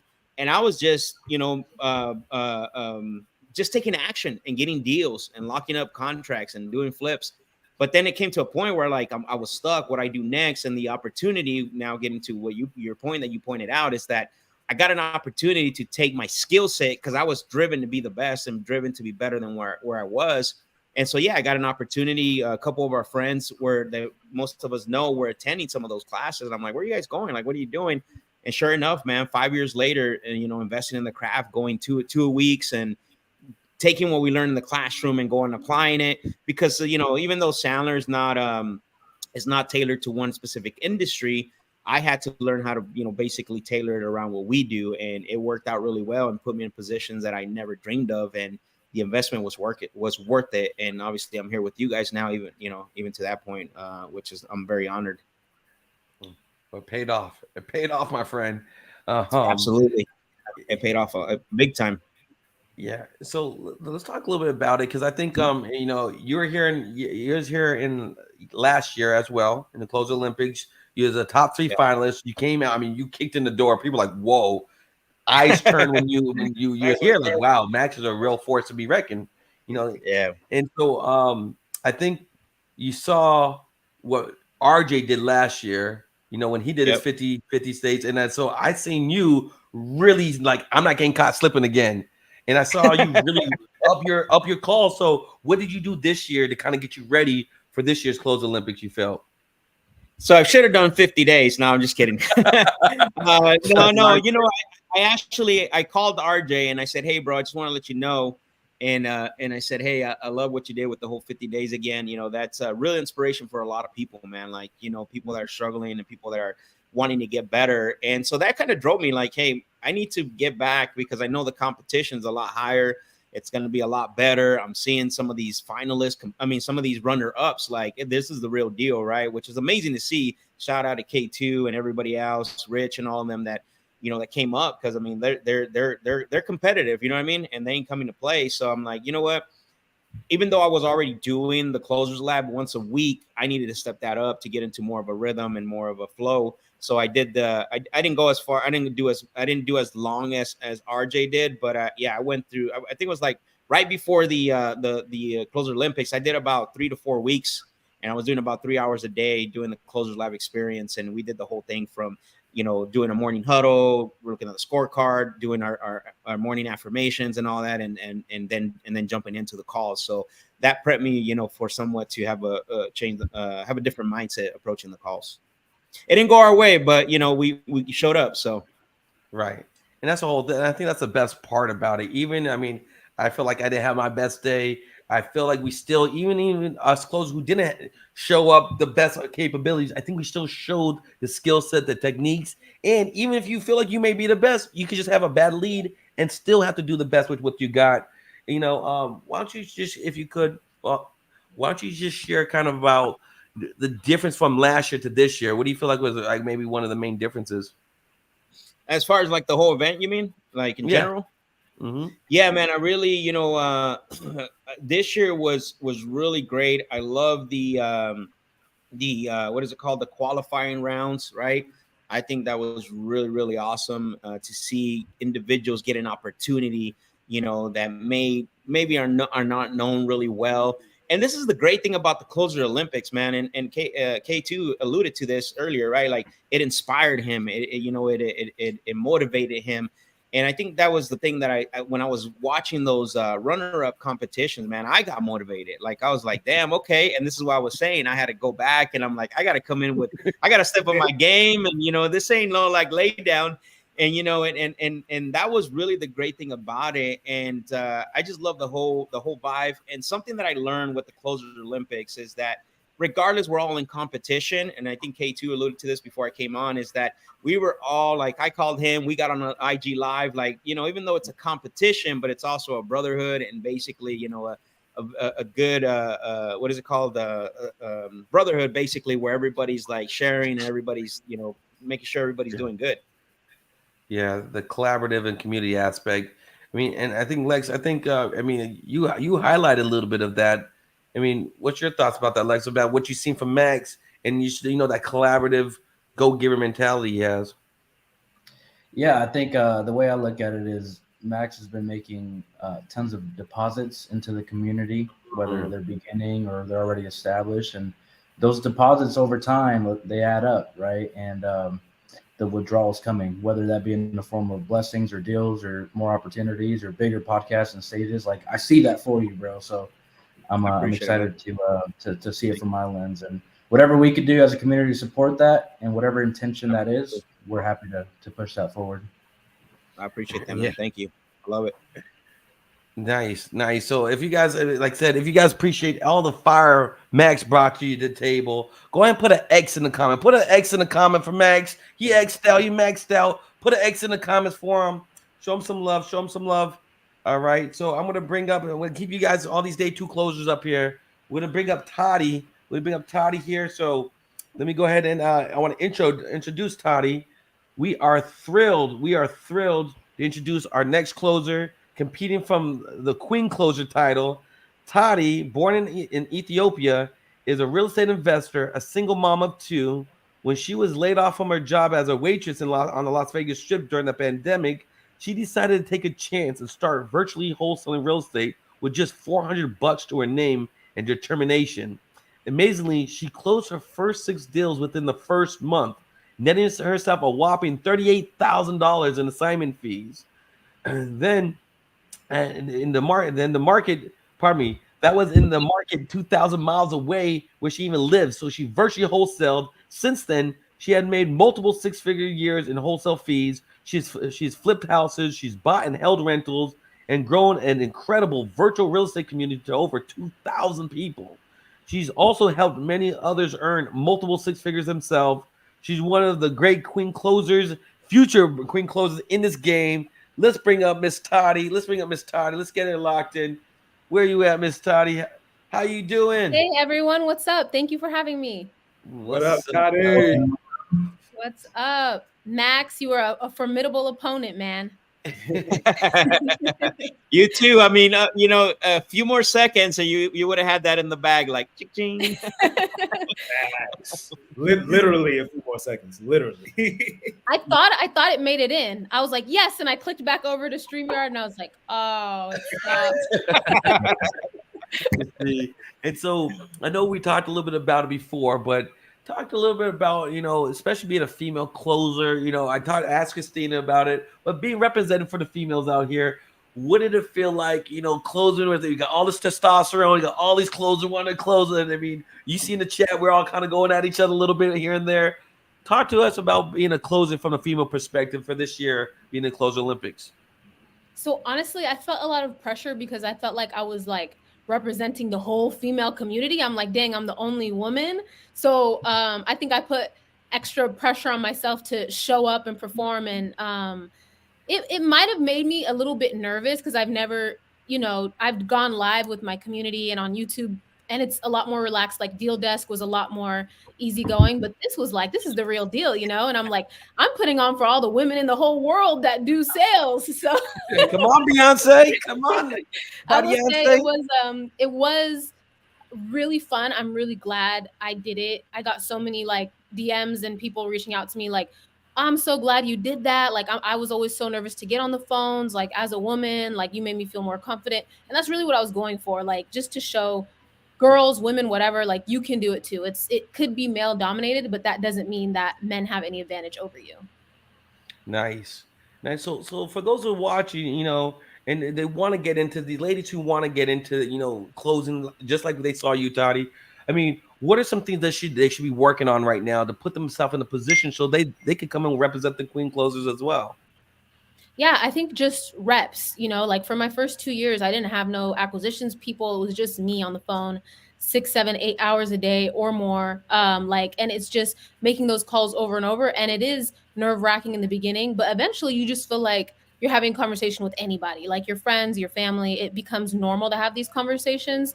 And you realize that even though some people might be uptight, that scary, mean person that you're worried about is such a blue moon. And you do get a thicker skin. So I would just say work on your reps, work on having a thicker skin. Not every call is going to be a great call, but just try to bring your best self to every call. Wow, she's giving out some gems. She's giving out some gems, y'all. Can you guys please put in the chat, Queen? You guys type Queen in the chat box, in the comments. Type Queen. Let this Queen let her know that her effort, her energy was felt and appreciated. What you got for her, Lex? Yeah, I mean, I was taking a look at your YouTube channel, so I was like, oh, these are all great videos. So I just want to encourage everybody in the audience to go check that out and send to subscribe. But my biggest question is, the pressure of the competition. Like, did you look back at the tape and like, did you see, I could have corrected this, or I could have maybe sped up my pace or slowed down? Like, did you get any feedback for yourself on that? Yeah, definitely. It's funny, but because for some reason on that call, I did something that was like opposite of what I normally do. And I didn't do it intentionally. It just like happened, I think, from the pressure of it. Normally, it's funny because I always talk about like emotional selling and trying to get deep and emotional with the people. And I think it was kind of awkward because I was on this time frame and I had that in the back of my mind, like, hurry up and get to the close. So I wasn't building that emotional connection with the sellers. And, sadly, it took 2 more calls like after the actual Closers Olympics to really get to know them better. But I would say like that emotional side, when someone really opens up to you and tells you what's going on with their life, that's really where the sale is. Yeah. And I wasn't able to display that. And I also think that's the advantage that women have. We kind of are like that therapist on the phone for a lot of these sellers. And I wish I would have got a chance to display more of that in the Closers Olympics. I think I definitely would have shown my best side of closing if I was more focused on just getting to know the seller better versus getting to the point of the competition. But I learned my lesson, and I definitely brought that into all my calls this week that I've been having, just trying to get deep, sharing something with them, being vulnerable, and building that emotional connection, which is the most important. Yes. No, Yeah, well said. Yeah, and if you guys are watching this now, comment any questions you guys have. And for any of the day 2, day 1 closers, comment any questions you have. We want to make sure this is an interactive experience with you guys. We want to lock in. Let's go ahead and let me ask you this question. I'm sorry, go ahead, Max. Go ahead, Max. I was gonna say to Toddy's point is that I can't remember who I was talking to about this. Is everything gets suspended like in almost a bottle of 30 minutes, right? So everything gets suspended, and it's like in that little that you're under that microscope of 30-minute window. So you're trying to make everything happen, and I feel I got to feel that's what most people don't realize if you haven't been doing it or if you haven't been part of it. Like I know that was my challenge the last time, was like getting in that 30-minute window where everything gets suspended, and the good, the bad, the ugly, and it's like it just explodes. Yeah, it's a tight time frame to like build authority, build trust, like let them know you're a serious person, not wasting their time. Flip to making an emotional connection, get them to agree that today's the day they're going to make a decision and sign. It's a lot of pieces, and it's funny because I'm analytical just like that seller was. So I had everything written down, like, don't forget to hit all these points. And it's a lot because we want to show the world our skills. But at the same time, I think it's good for us too, because as much of closers as we are in our day-to-day life, we can always get better. And this is a good place to reflect on that with other people who are really skilled too. Fire. Yeah, excellent feedback. Yeah, so K2, what was something you appreciated? And, I mean, your sister's a boss. She be closing deals and doing her thing. You just what's something you appreciated that you noticed from Toddy from her round when she went? Man, for first off, I appreciate the fact that, like, okay, when Toddy, like, you can tell, like, with all of us, like, when we are, like she said, when you under the clock, it's like you got to do everything that you normally do in a compressed period of time. And in order to do it, you need what we call a lion, like a seller that is decision driven, Yes, no, you don't need nobody that's going to be like a turtle, super analytical. You need like a, yes, I'm ready to go, cool, right? So for Toddy, I like the fact that even through having what I would call a turtle seller, somebody who like, all right, he knew all his numbers. Like when Toddy was talking to him, he knew every detail about every single thing. And even getting still, she was still able to get him to a point. I didn't even think you was gonna do it, Toddy, for real. I was like, yo, how is she gonna get this guy to sign right now? He wanted to know every sentence. I thought he was gonna read the contract for 2 days. Like, you know what I'm saying? But you ended up actually, I think the fact that you made the connection and you were able to pivot, even when you were kind of trying to figure out the creative situation, you were able to pivot within the call and still get him to actually agree to terms on. And these were like, it wasn't even, I don't even think it was cash. It was creative, wasn't it? Yeah. Okay, that's what I thought. So you was able to get a seller to pivot from wanting cash to wanting creative and being an analytical guy who in normal circumstances would take 2-3 days to read a contract. You were able to get them to agree to actually do it. I think that was fire. And I think you were able to do it because of your tonality, your pace, just the way that you made it feel on the call, which is a big, big advantage, like you were saying, about when you're a woman. Like when you are a woman, like people just like if a woman called me like when she wants something, and a guy calls me, he wants the same thing, I'm more likely to listen to what the girl got to say, and I'm probably gonna hang up on my man. You know what I'm saying? Like, and that's just what it is. It's like the tonality. So I appreciate the fact that you was able to pivot and maneuver throughout that conversation, even when you had somebody on the line that would seem as though they were like investing 105. You know what I'm saying? Like, like you're still able to come in and do what you had to do. Nice. See, that's what I'm talking about. Max, would you give him, you see that you, I mean, now, like I said, you were in the finals and Toddy, and like people picked Toddy to be in the finals this year. People picked K2 to be in the finals this year. Obviously, you were a fan favorite to be in the finals this year. Would you kind of share with them a little bit about what can they do this year during off season, to get ready for this coming year, being that you were there before? What piece of advice would you give both of these up and coming stars? Yeah, I mean, I think they both have a great shot, by the way, and a few other ones. It's really, it comes down to, something that, that just, the blueprint's there, right? Like RJ's done it. I think it's, when you're, Toddy hit a little bit on this, when you're having a conversation with the seller, it's all about flow and rhythm, right? And so if you can go if you can just slide into the competition, either have some type of window where you are, putting in the work, practicing. Unfortunately, you're not going to be able to determine what lead you're going to get. So you have to be prepared for all scenarios. But the biggest thing, and looking at me, my own improvement, where I could do is actually being to be able to practice with a shot clock, right? And I laugh at a lot of people always say, "Oh, I can close this, and I'm going to be this." Like when that shot clock goes off, like all that stuff, all the bets are off. But definitely, I would say, I know you guys are probably going to be coming back. I would say practice. I would say even if it is turning on a shot clock while you're doing it, that is something that you can definitely have fun with it. I know most of you guys did. My first time go around, I didn't have fun with it. I had fun with it this time, going with RJ, doing the memes and all that stuff. Like we went all out, right? Promoting. What's that? Huh? It was legendary, bro. Like the lead up. Yeah, oh my God. Yeah. So, but yeah, have fun with it. I mean, and it's a really great community that that will open up doors to incredible opportunities for sure. Nice. Well, like I said, let me get from you real quickly, Max. Where can people find you? What you got going on? And any final words? Yeah. So easy on all socials. Real Max Jimenez, same handle across all socials. Real Max Jimenez, or my website, thecloserslab.com. Thecloserslab.com. So that's my website. Final words for those of you that are watching and you're inspiring and you're looking at us and you're saying, man, I can never be there. First of all, invest $197. I don't ever ask people to do anything beyond their financial means.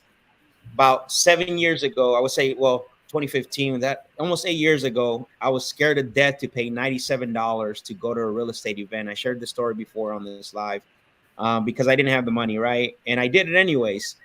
You know, and it's not a lot for a lot of people. And that was the event that changed the trajectory of where, you know, where I'm at today.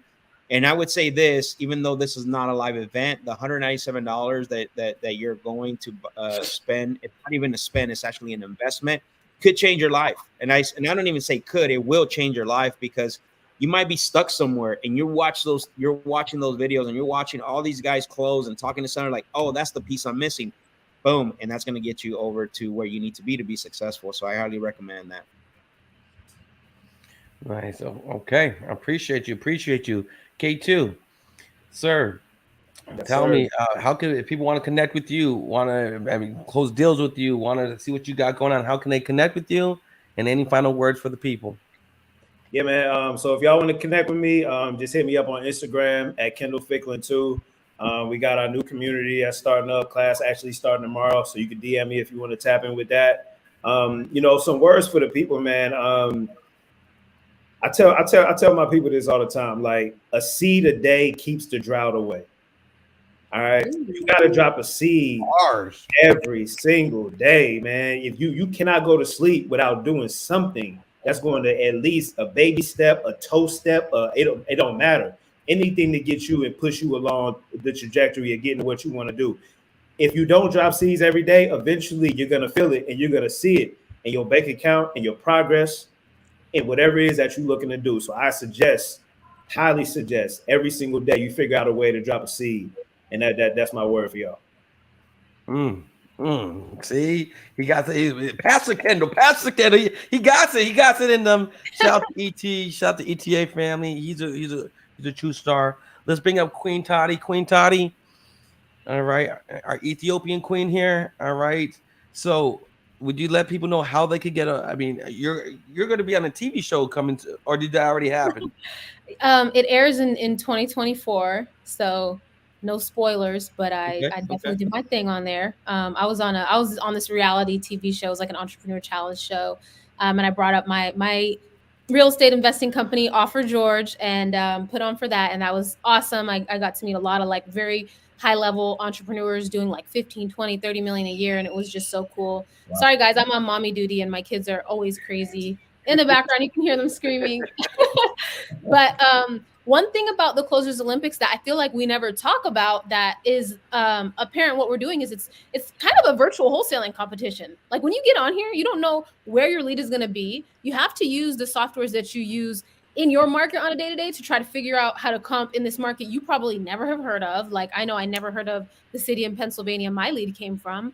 So I think it's something to point out and talk about because I'm sure all of you guys do virtual in your business. I'm sure you're not just wholesaling in your backyard, and it is a different set of skills. Picking what market you're in, like figuring out how to analyze the leads in the market just by looking at a map and sales prices. All of that is a skill that you have to learn. And I will say that it takes a lot to get comfortable with that. And that's something that I have gotten really good at. I've been wholesaling in like over 12 different markets. And I started off in a market 2,000 miles away and one by one just learned different markets and did deals in them, right? So I know there's a lot of people that help people close deals. I really help people establish themselves in markets that they're unfamiliar with because not everybody lives in North Carolina or Florida or somewhere where it's great to do deals. Some people live in LA and New York, and if they step outside, it's going to be very hard to get a deal.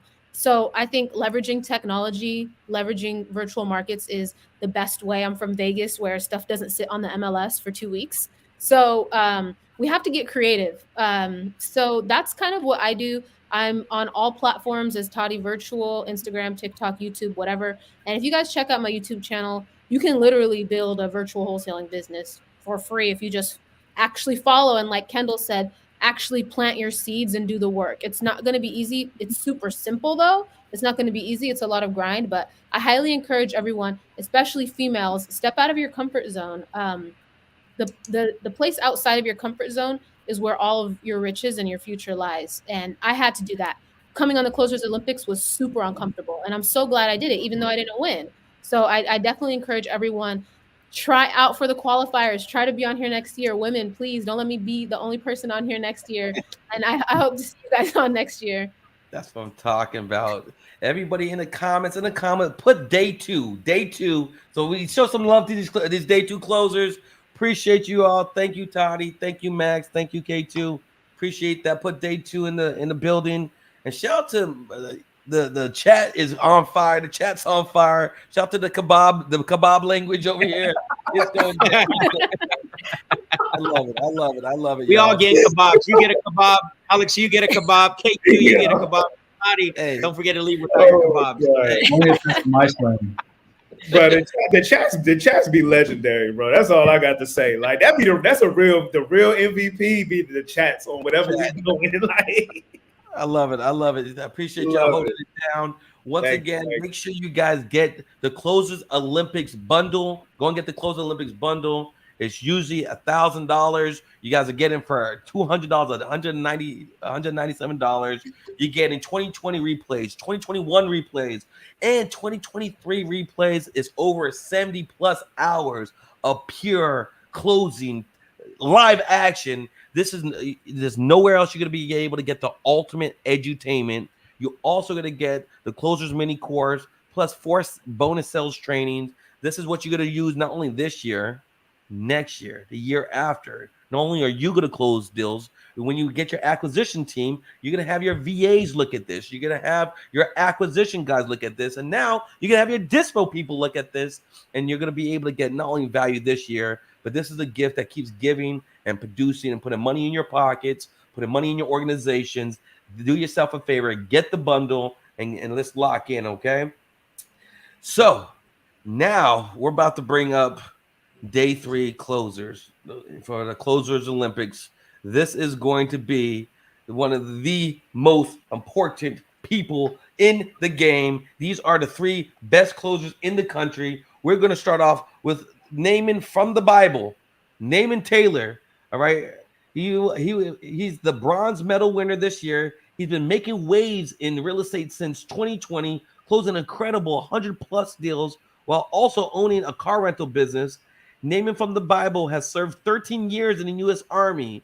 Not only was he laying hands on people, but he was slinging the hot lead, making him a master communicator and an expert in high-pressure situation. He's back to 2023 Closer Olympics to compete. He came close to winning the King Closer. He crushed it the first round. Naaman from the Bible. Let's bring him on up. Let's bring up Mr. Naaman. Let's see how our guy doing. What's up, Mr. Naaman? What up, Elijah? How you doing, my man? What's going on? Excited to be here, dude. Yes, Elijah from the Bible, Prophet Elijah, and pray for the competition. And Alexander the Great over here. All right, so we got a lot of prestigious people. So Naaman, we talked about it beforehand, and like you had me on for with your community, your closer community, a couple of times, and I just see the way you poured into people. You mean just a couple of years ago, I've literally seen you pour into people, and I think what K2 said, by you planting seeds into people, then you're gonna see the harvest. And I feel like this year showed all the seeds you planted over the last couple of years, and you harvest this year. Talk a little bit about that. Yeah, thanks for bringing that up because I love to share my story. I feel like in 2021 when I did this, I was in a little bit of my cocoon some, like I really wasn't myself. This year, I bust out that thing like a butterfly, dude, just ready to take off. This was amazing experience for me and our community to be able to, put on for the closers community. And I had a lot of fun calling the Lead Zolo leads. If anybody was a winner from this, it was your Lead Zolo lead sponsor. For sure. They had some great leads from everywhere. I mean, from all over the country. I'm surprised they weren't getting leads from other countries like China, Iceland, India, who knows, right? Like I was very surprised at the quality of leads that we were able to get from them. So shout out to my guy Drew from Lead Zolo, man. Yep. I had a lot of fun just competing, calling those leads, and then putting in the work. I mean, you were eating objections like juicy kebabs. Like there's no problem when you was doing. You was really working through the deals. Even that guy who's on, is on the shitter, right? He's sitting there. I seen people were going crazy over it. Talk a little bit about how you was able to navigate, and you had the burner phone going. Talk a little bit about how you navigate through that. Yeah, the guy on the toilet, he probably had a big juicy kebab before he sat on the toilet. So with that guy, what a lot of people didn't get to actually see with that guy, and I was kind of shooting my shots here like a cowboy with that dude. I called him first. He was on the toilet, and he told me to call him back. But I asked him before I got off what exactly he wanted for the property. And so I ran my MAO real quick, and I had my VA send the contract to him while he was still on the toilet for him to look at, right? Because I wasn't sure how long it was going to be. So what they didn't get to see was, when I did call him back, I didn't have a ton of time. And if I didn't send him that contract, I closed it with about 1.5 minutes left. But if I didn't send him that contract beforehand and been prepared and asked those questions while he was on the toilet, I wouldn't have got that contract closed, right? So even though he's on the toilet, I took just a couple seconds there to shoot my shot to get a little bit more information from him before I let him go. Getting information while they're on the toilet, shooting your shot, and getting as much information as possible from these leads before you move on is super important, guys. And you was as cold as Iceland, man. I mean, you just had it dialed in. I mean, I think what you did, I think Munif set the tone. What RJ did for year one, I feel like Munif did for this year. He set the tone. He set the tone where within the first 10 minutes, he almost had a lady on going to a computer getting the contract. So everybody was like, whoa, it is about to be on. And so from him going, then you coming in locking up a contract. I think we all had to tighten it up. We had to tighten up our ties here. What type of confidence you feel after getting that contract? How did you kind of feel? Because we saw you going spicy in the comments after. So talk to us about that. Yeah, I was having fun. I think I should have won an MVP award for most vicious comments. The first year, what people don't remember is I went after Munif the first year as well. So when Munif went the first year, he absolutely crushed it. He did the latte thing, and he won. In my mind, he won part of the competition already that first day. It was like, wow, who's this guy? He's killing it. And then I went after him. So I was like, yo, this is a tough. Who wants to go after that masterclass act, right? So I go next, and I'm like, these contracts, these must be really good leads because he got a contract. I'm about to go get one too. So I was just hitting people hard the same way I did this year, but I wasn't as good on the phone then, just trying to get a contract. Right. So I took the same approach this year as I did then, and I went after Munif again this year, but it worked because I got better. I got better. Right. I was working really hard on my process for multiple years in a row. And I want to say, like, to a lot of people, I talked to one of our students today, and she was saying how she didn't feel like she deserved to be doing some of these things, and she didn't feel like she fit in this industry, And I told her, I said, when you get better, you don't know who you're gonna become. Things are attracted to you almost like a magnet, right? They're attracted to you, and as you become the person you're supposed to be, the success will move towards you. You don't have to go looking for it. You don't got to go duck. You don't got to move around and go looking for it. It's just gonna come to you. Right. So by putting that work in and getting better, I was able to become a better closer. Now it's just like getting buckets. I mean, it's easy money. Right? I can call a lead. I don't have to drag my knuckles like a caveman anymore. I know exactly what I'm doing. I'm able to, shake and move very, very easy throughout the process whenever I'm closing deals. Right. But I mean, you really have a strong leg to stand on because you showed up and you proved and you delivered to another level. I feel like, for those of people watching, I think you really you showed why you're naming from the Bible. I think during the closer, for day 3 during the championships, I think you really hit home with, obviously we all want to make money. We all want to close deals. We all want to put as much money in our pockets as possible. But you really talked about being a 7-figure person in all 3 levels. Can you just break down a little bit? Why did you take time to share that when most people just want to, highlight being closer and having skills and techniques, and that's all you need to know? Why did you go and share that when you had the platform? Yeah, that's the message that I love to share with people. And sometimes they look at me like I'm crazy when I share it. Like they don't understand it. Like some people just look at me all crazy, like they got a lazy eye or something. And I'm like, dude, this is what you have to understand. If you can be a 7-figure earner, a 7-figure father, a 7-figure business partner, a 7-figure husband, that's how you win in life. But people don't understand it. Look at me like I'm crazy sometimes. And I'm like, dude, if you can understand that aspect, the money will come. Money will come. It's really being good in those other parts, and then staying in the industry that you believe in and surrounding yourself with people that are smarter than you, and then staying on the path, but continue to improve in those areas. You'll win every time. Powerful. And so I love to make sure I share that, because not enough people realize, they chase the bag, chase the money, and they don't realize, like, hey, it's really more about being a good father. It's really more about being a good husband.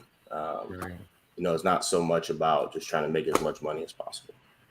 For sure. I know Lex was semi-retired at like 22 himself over there, but he was a really big person of, inspiring people, connecting with people. Before being on these next two closers, Lex, I mean, that's really kind of a lot of your message you put out at a young age that you lived by.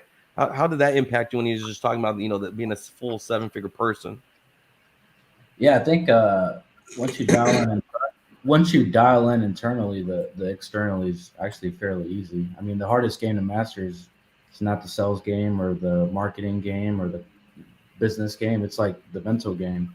It's the spiritual game. It's the physical game of having more energy and capacity. So, yeah, I mean, I love what you're saying, and I agree. I mean, in my biggest months and my best years, I look back and I realize that when I was in momentum, it was because I was dialed in, tapped in mentally and spiritually, right? And then everything becomes easy. Nice. I feel like you guys really embody that. I think that's a big part of it too. Like, by all means, make money, close deals, but be a full rounded person. So I really like that you highlight that. So we're gonna keep naming up here, but I do want to bring up the number 2 closer in the country, back-to-back silver medal winner, Mr. Munif Saza. He's a great excitement that we welcome back Munif Saza, one of the most beloved closers in the Close Olympics history. Not only was he the first open run qualifier to place in the finals, but he also won the silver medal winner in 2021 and in 2023 Close Olympics while sipping a latte. The Latte Legend himself defines that coffee is really for closers. His approachable and friendly yet methodical style of sales made him a crowd favorite, but don't be fooled. His real talent lies in closing deals. He's a closer, a master closer, a lethal closer, overall one of the best go-giver closers in the game, the Latte Legend himself, Mr. Munif. Let's bring our guy up here. How you doing, Munif? Hey, what's up, guys? Thank you so much for having me. I love that intro. Guys, if you're watching, Elijah is definitely giving me more praise than maybe I deserve. So thank you.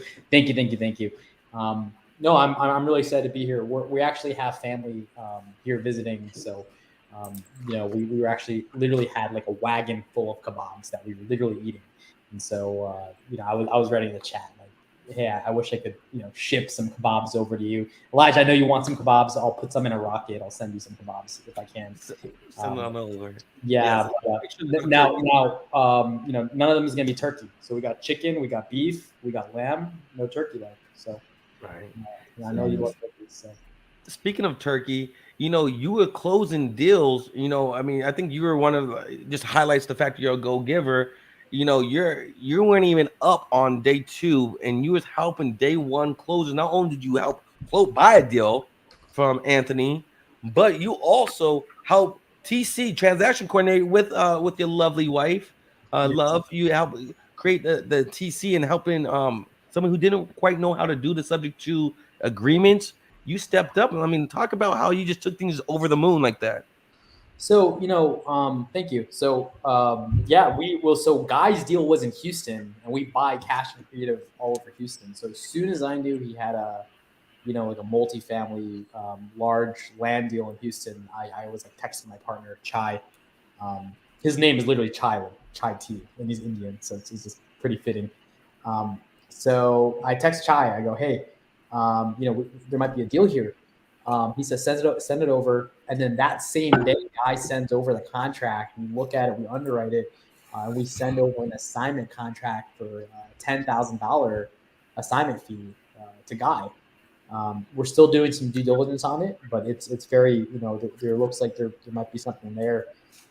So we were really excited because, Closers Olympics is great for us, for the branding, for the community, but it's a great place to buy deals. Like, people locking up deals every single day. I mean, you got the best people in the entire industry calling these leads, and when there's a lead that's in your market, it's like you're right there. And same with Ricky. Ricky was, he did a really good job presenting a sub-2 offer. He just didn't have the paperwork, and that broke my heart because I'm like, look, we literally have a service where we provide paperwork for people. So, I wanted to help Ricky out, but I also wanted to buy that deal because it was a creative deal in San Antonio. So I figured, hey, maybe it might be a good fit for me. Maybe I could buy it. So I definitely wanted to help him out and see if we had an opportunity to do something there too. Nice. And how's Pops doing? Pops doing good over there? Yeah, he's doing good. Thank you so much for asking, because he was at the physical therapy center for a while. It's kind of like an old building, smells like ammonia, has roaches, things like that. So we got him out of there. We got him home where he can, spend his time outside in the backyard in the sun, dialing sellers with me. You know what I mean? Because I'm teaching him how to close. I'm teaching your dad how to close too. Yeah, because he's an architect, and he switched careers to cybersecurity. But now, after the stroke, we retired him. So I want to actually bring him back in the business, have him flip houses, close deals with me and my wife. So we're bringing Pops into the game. I've seen from time to time, when you started off, it gets hard. I mean, you were in cybersecurity beforehand. I think when we did the first year last year, you was in a barn house somewhere with bad Wi-Fi, and you still figured out how to get on the calls. I mean, you had ashy elbows and all, and you still found a way to get on the call and make it here through the addition. Talk a little bit about going from year one, where no one was kind of looking for you. Now everybody's rooting for you, and you can't be out here making calls with no feather lips. You had to really get there and really be confident. And talk a little bit about how year two, how the difference from year one. Definitely. I mean, some would say I had skinny spine year one. I was definitely a newbie, a green, closer. But I had a lot of inexperience. I had the ability to build a rapport. I had good tonality, but I actually didn't know how to negotiate. And so that was difficult for me. So you saw that. You actually saw that. If you watched my performance year one, you could see I'm friendly. I had charisma. I could connect and do all that stuff that I'm known for. But after that, I had a hard time actually, driving the deal home. I spent a lot of time on sellers like chatty Cathy's that would just talk. And I was so friendly, so nice. I had a hard time bringing them home or telling them maybe I'd call them later. So that was really difficult for me to, that was something I. Well, see, he got the Iraqi Wi-Fi. Somebody put some gasoline on his Wi-Fi. Dang, see, man, how am I supposed? I mean, he's about to drop the fire. When you listen to it and you hear it crackling when something's good, it's like that crackling bacon. You just hear, you smell like, it's undeniable. I really see how that could work. I see how that could work, right? What do you think, Lex? Yeah, I don't know. I don't know what's going on. He's stuck there. He's about to say something really powerful, but what we're gonna do, we're gonna go ahead once he gets back in place, we'll bring him back up here. But I feel like when you're dealing with these level closers, people at this level, it's really clear to see that they take their talent extremely seriously. They take their skill sets extremely seriously. And I think with speaking seriously, I mean, this third, closer, the king closer. I mean, highlight should be in neon lights on, on Broad Street somewhere, And so let's go ahead and introduce the king closer himself. Let's go ahead and get Mr. King Closer himself up here, Mr. RJ Bates. Get ready for RJ Bates the third, 2021 King Closer, 2023 King Closer, back-to-back years. Started his real estate business in 2014. RJ has since perfected his direct and effective closing style while acquiring and selling over 2,000 plus properties and conquering the famous 50 deals, 50 states, and 50 days challenge.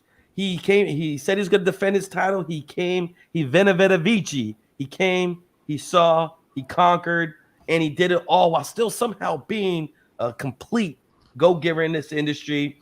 Let's hear from Mr. RJ Bates III, Mr. King Closer with the belt, looking fresh. He has another belt on the way.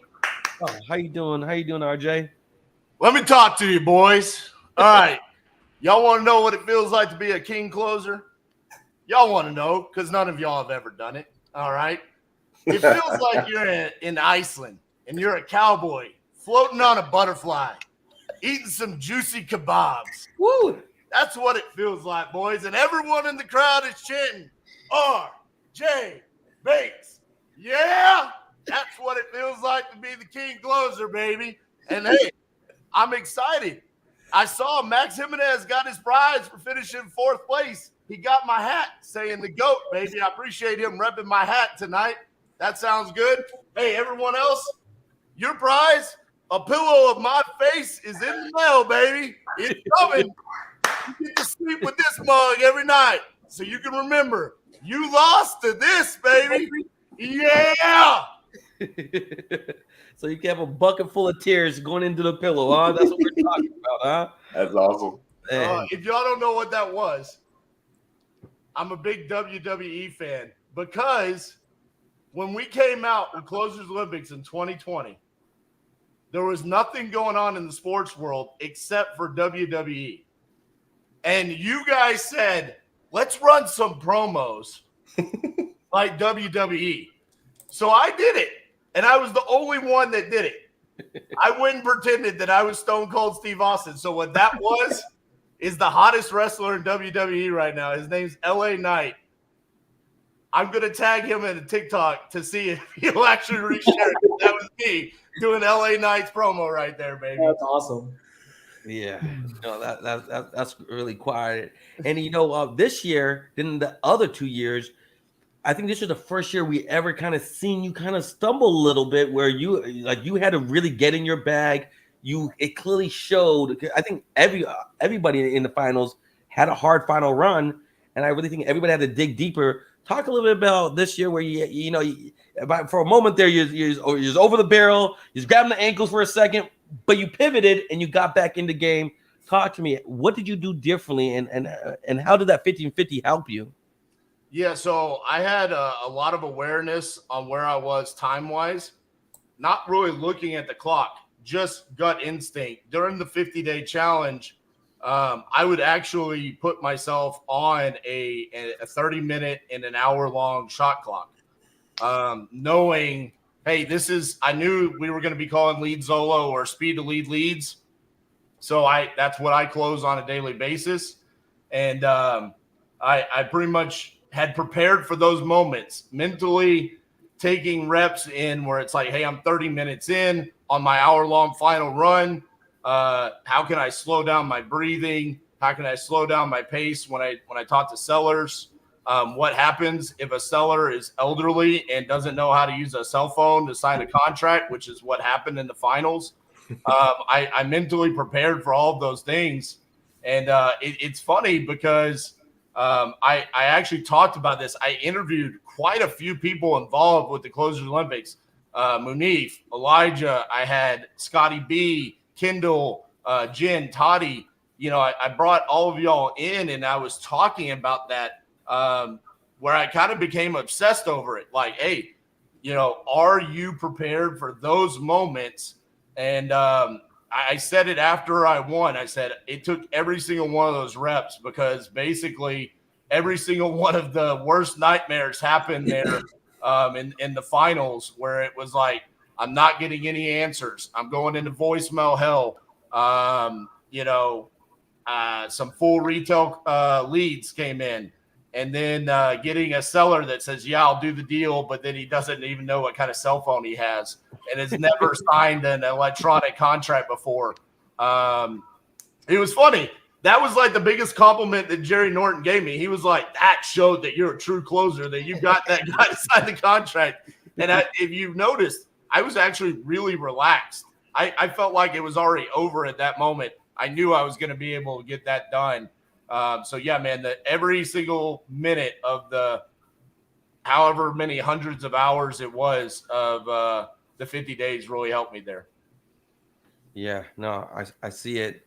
And, talk a little bit what I really realized, what I saw really different this year. And I definitely watched the first couple of years, obviously. But what I saw, it felt like, especially on day two, when you was closing, I really saw that your pace, you don't really allow people to speed you up, slow you down. You, by all means, people notice that you're direct, you get direct to your question. But I really liked your pace and how they started mirroring your pace versus you mirroring theirs. And it's usually taught to mirror match what the seller's doing. Somehow you switch it where they started matching your pace. Talk a little bit about that. Was that intentional, or was that just something you just naturally started picking up? Yeah, I think there's definitely intentionality behind it. It comes from, I always start when we were live this morning at 6 a.m. I talked about it. I said,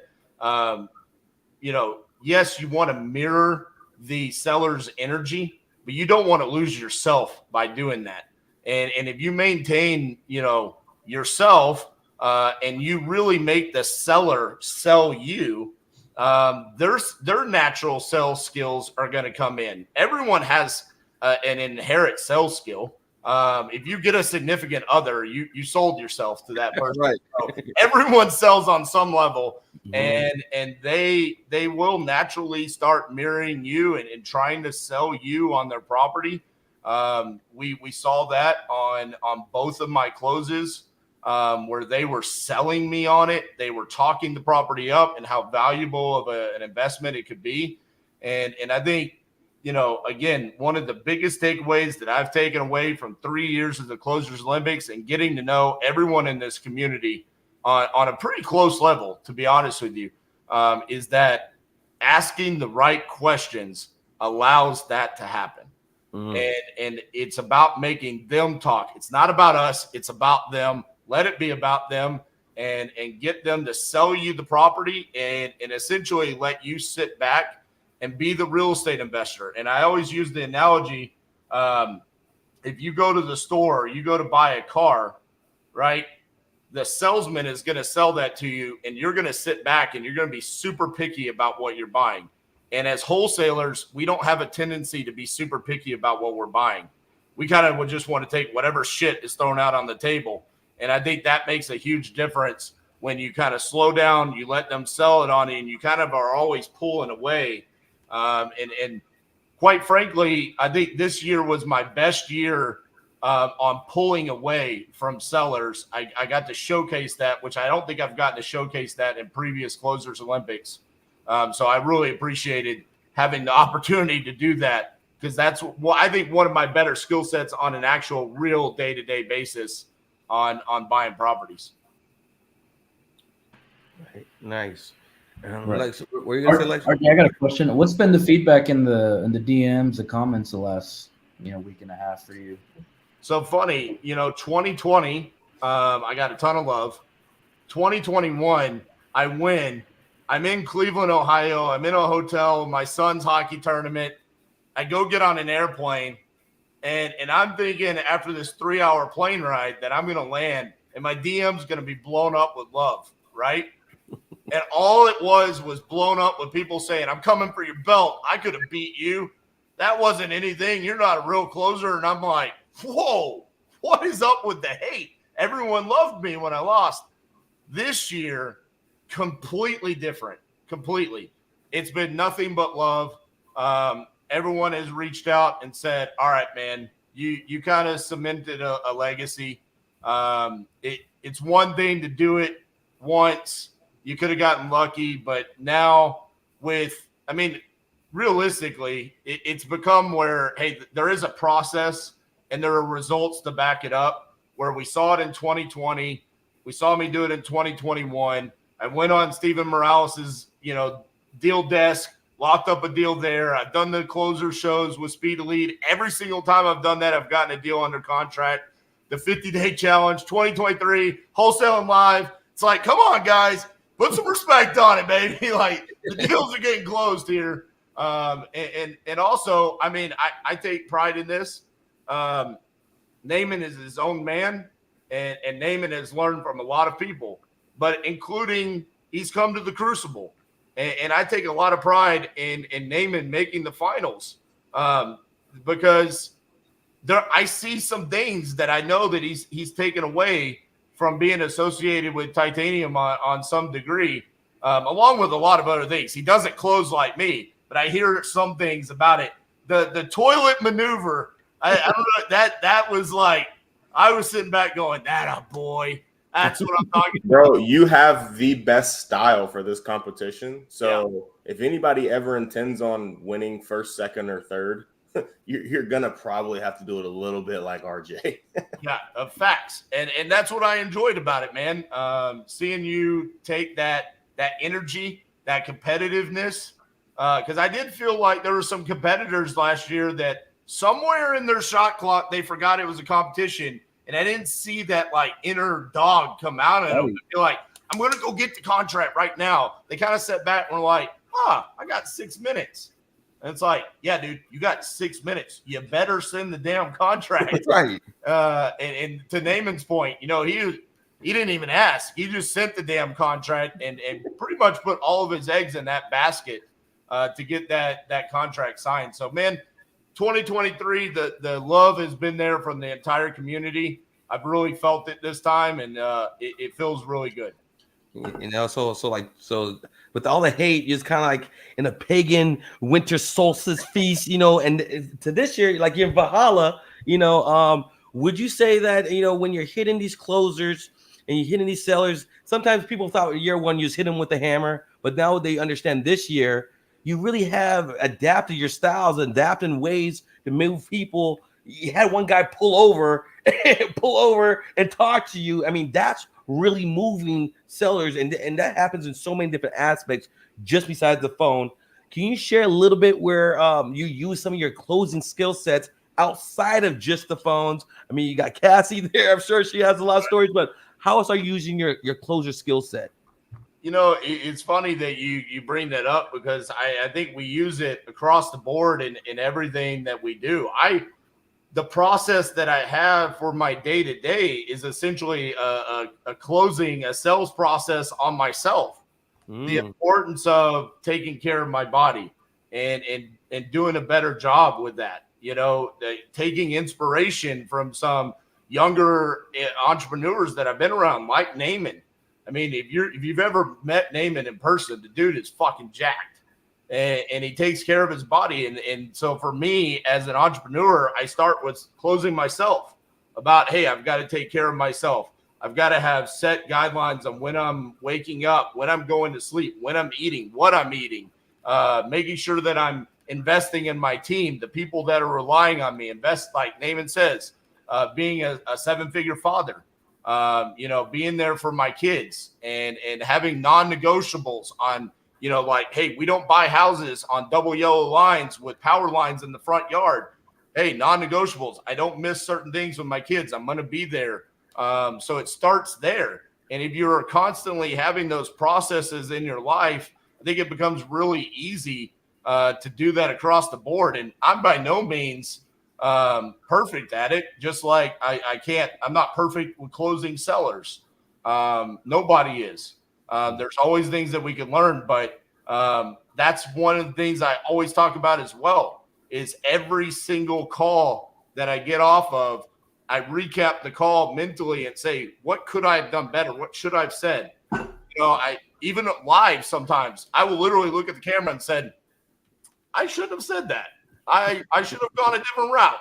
I'm glad that wasn't in the Closers Olympic. It's just about consistently. Someone said it earlier, a seed a day, something, a fire line, something like that, about a seed a day, 1% better every single day really makes a difference. And so, yeah, I mean, it's funny you bring that up because the first person I close every single day is myself. And is it true that you and Rich Wonders are third degree cousins? Yeah, that's it. Max wants to know why I have axes behind me. Yeah, talk about the axes. I will answer that. So we started the Crucible in 2021. That's our education 2-day boot camp that Naaman's attended. And our second one that we ever had, the students nicknamed me the Viking Wizard. I didn't come up with it. That's what they nicknamed me. And all of these behind me are gifts. I have not bought myself any of those. So those are students, employees, friends, partners. They've all bought me the axes, the Viking helmet, the swords, the gear. It's all just gifts that people have given me to kind of show the love and for, pouring into them and teaching them real estate and how to change their lives. So everything behind me is a gift. Not one of those has been purchased by me. Original Ragnar here. I see you. So let me ask you. So Naaman, seeing the chance that you had, you came against, you went against RJ, you went against Munif. This year, I mean, you went from year one, did not have the best outing, all right, to really showing up in this year. Kind of talk a little bit about the transition from last year into this year and going against these three top elite closers. Yeah, and I think this is the part that a lot of people can take away from me and a lot of people that are going to share. It's the consistency and the hard work that you can just put into this art form. We talk about it like a sport, right? You think Steph Curry isn't putting up shots in the corner all day, every day, so he can shoot 52% from the left corner? I don't think he's doing that. That's what I did for the last 2 years, was just put up corner threes consistently. And those are, that's the easiest, 3-pointer on the court. These inbound leads from Lead Zolo, these are the easiest leads to close. So, putting in the work, working on my craft, studying not just other real estate people that are in sales, but all salespeople in general. I studied guys that sold cars, roofs, insurance, solar.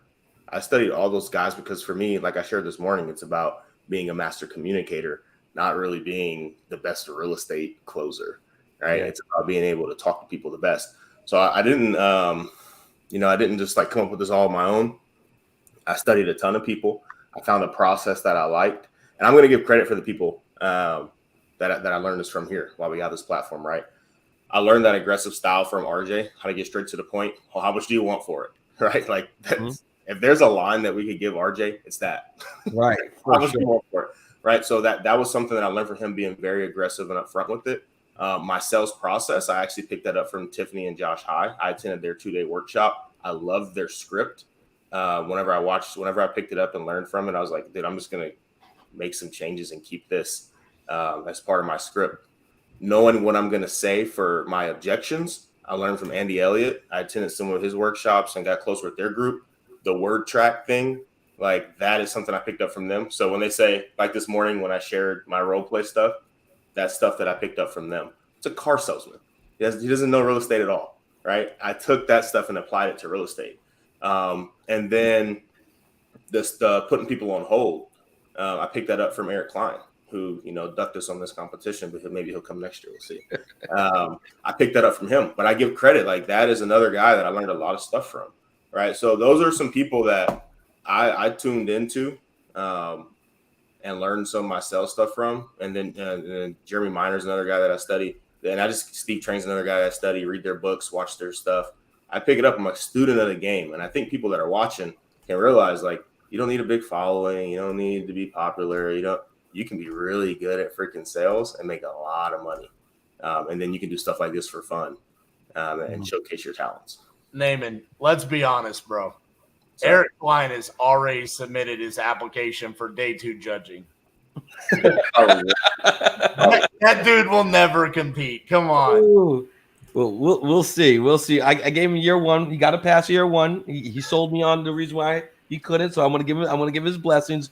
Year two, we're gonna make sure we get the dates well in advance for him. So there'll be no running. No running. I don't think he's gonna compete, but yeah. Hey, I will say this. On my podcast this past week, I interviewed Jerry Norton. We only talked about Closers Olympics. He asked me a question. He said, RJ, why do you think there's not 20,000 people watching Closers Olympics live? And I said, it's because Jerry Norton doesn't close. He just judges. If Jerry Norton would get in the seat, we would have 20,000 people. And so you know what? He goes, you're right. How about we go live every week and let's close, and I'll think about competing in the next Closers Olympics. Hey, King Closer trying to get some. Let's go. Trying to get it in there, baby. Let's get Jerry Norton in 2024. Leading the closers crumbs for him to get to it. I see you. That's the way the cookie crumbles. Let's go. Next up, Pace Morby. Let Munif work on the inside for that one. I like the insider training, the insider trading and connection. You know, you're so smart. You're so smart to think like that. I mean, you popped your head out. You saw the opportunity, like almost like a dolphin, right? You saw it and you went after him. So that's smart technique. That would be dope to see Jerry, Pace, bring them all out. And so the invite's officially out there for them. All right, so I don't know, man. No way is that happening. I you don't think someone Eve? You don't think it'll happen? I don't know. There's a lot of talk, but to actually get in the seat and compete, it takes a lot of courage, takes a lot of guts, takes a lot of time. I mean, you got to really dedicate a lot of that. So I just have so much. Look, no shame to anyone who doesn't do it, but I just have so much respect for people that actually do it, regardless of how they performed. Even if you bombed or you felt like you bombed, if you put yourself out there and you did it, I have so much stinking respect for you. So all the competitors, all the people in the qualifiers, all of them, they put their reputation on the line. They put their brand on the line. They did something really, really, really hard to do in front of thousands of people. The recordings are going to be out there forever. And you're taking a massive risk. I mean, you could get a terrible seller. Like anybody, like I could get a seller and do what I do and then get cussed at, and I have to deal with that, live on air. So it's tough. Like getting out there and putting it all on the line is really tough. So, bro, I know that I didn't do well in 2021. Right, I did my best to try and close my deal. I studied, and I came on. I performed. I've never watched it because I don't even want to see it. Right? Where I've grown to and come to now, I'm like, you know what? For me, it's just not even worth watching. Hey, Munif, to your point, Jerry Norton's answer was the reason why I can't do that is because I've built such a big brand, and my livelihood depends upon that. That if I were to go out there and in a 30-minute time frame, just have a terrible call with a bad lead, that could significantly move the needle for me and my brand. That's the reason why you're not getting it. And so mad respect to everyone that's ever competed in a Closers Olympics. And I've said it every time I get a chance, Elijah and Keith, you guys could have set back and said, we are the owners of this, and not competed and just kind of sat on your high horse and said, we are the judges. And nothing would have really changed, but you put yourselves out there every single year. I've had the honor of competing 3 years in a row. And I'm going to be honest with you guys. This year was there was a lot of pressure, right? Because what happens if I go out there and I lay a 27? It's like, oh, okay. Was it not real? What happened here? I thought you were the king closer. There's going to be a lot of blowback. So mad respect to everyone that's ever put themselves out there, because we haven't built up to 500,000 subscribers on YouTube.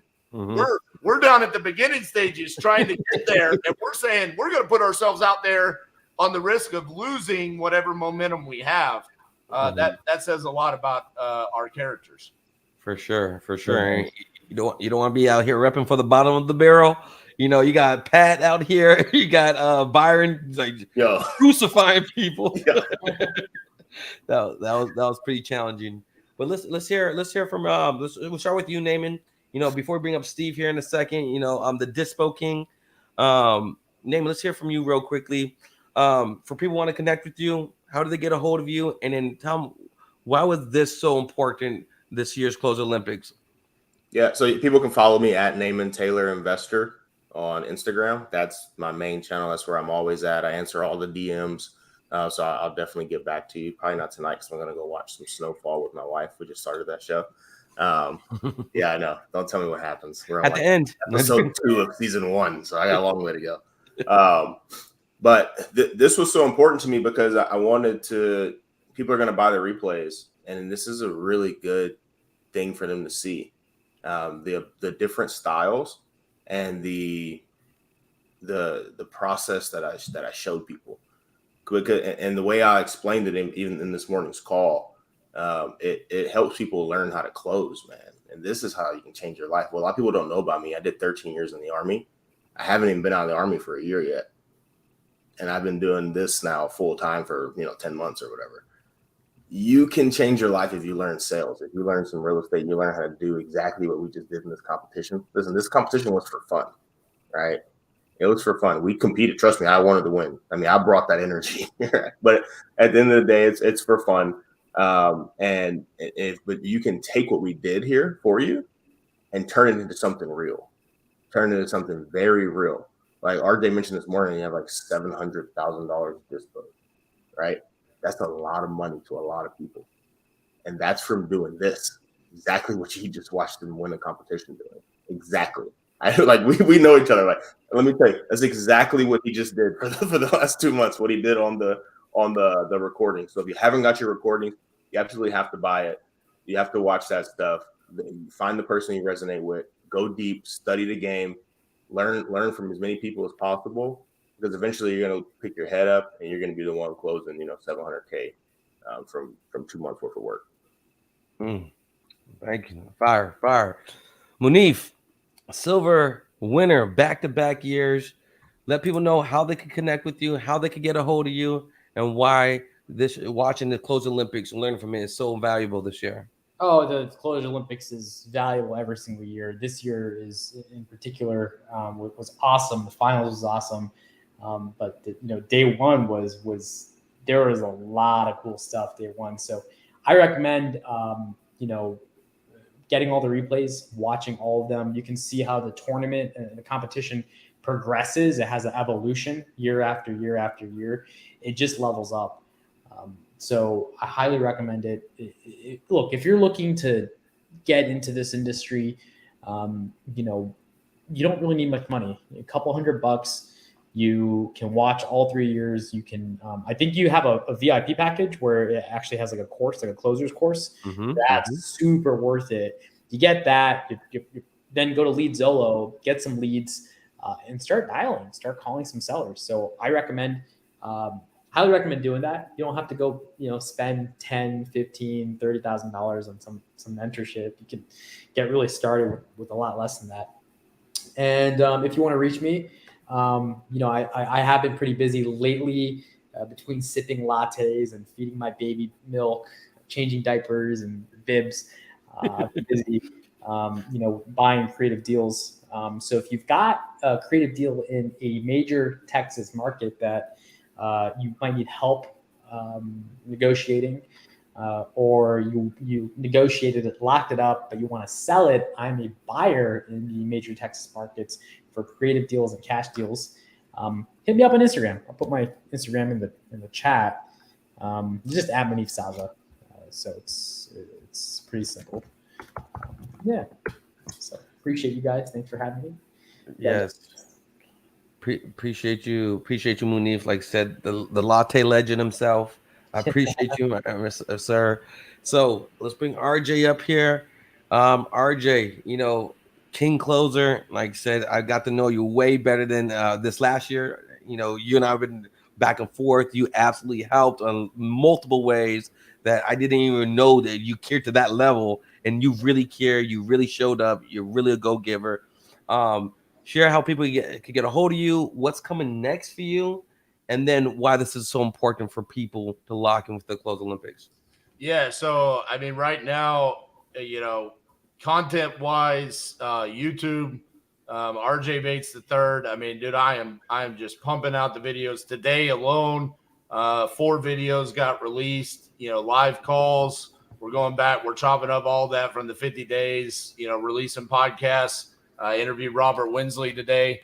So go check that out. That's where we're trying to pour as much into the community as possible. We've got a Crucible coming up October 5th and 6th here in Fort Worth, Texas. We're charging $2,222.22 for winning the Closers Olympics twice. Listen, this means so much to me. It really does. Everyone involved means something to me. It meant a lot to have Munif come back.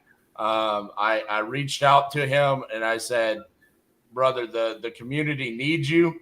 And he did it without really asking any questions. He said, you're right. And he came back and he did it. And here he is again. He showed, hey, you don't have to close like RJ Bates to close a deal. You can be yourself. You can be Munif Saza. You can be an introvert, quiet, super nice guy, sipping a latte, cradling the baby, changing diapers, doing all that. And he closes deals. I love it so much. And then just what we saw with the community, with the outpouring of people trying out and the love that we got in the qualifiers, that was an incredible addition. Seeing someone like Steve Francis from HBHS win Dispo Day, who I've known for 3 years. I met him at Donovan Ruppin's event several years ago when he was brand new. And now seeing him, like, he's the king Dispo closer. Sold over $100,000 in assignments in 45 minutes. It was unbelievable. I've never seen anything like that in Closers Olympics history.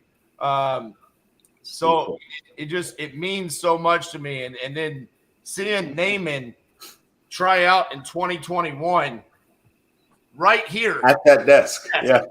He sat right here where he tried out. We finished the Crucible. He came in here, tried out, made the Closers Olympics. Yeah, he didn't have the day, the turnout he wanted, but he put the work in and he didn't shy away from coming back. Mm-hmm. That's what I love about it. Do you know how many people have come through here and didn't have a showing and then we never saw them again? Yep. Bye. David said, put me back on, baby. Let me have my day. And he made it to the finals. I absolutely love this competition. I hope it never stops. The doors that it opens up for people is enormous. Great job by Alex and Keith and Elijah and Jen and Jasmine and Peter and everyone involved. You guys killed it this year. And as far as what's next for me with Closers Olympics, I said it before and I'll say it again. I'm not going to stop until someone takes the belt away from me. Okay? So I'm the king closer until I either kill the competition because there is no more, or someone takes the belt away from me. Now, dude, Naaman's coming. He said, I'm coming with the AR and a 95 on the scoreboard. He wrote it down, 95, because I got 94.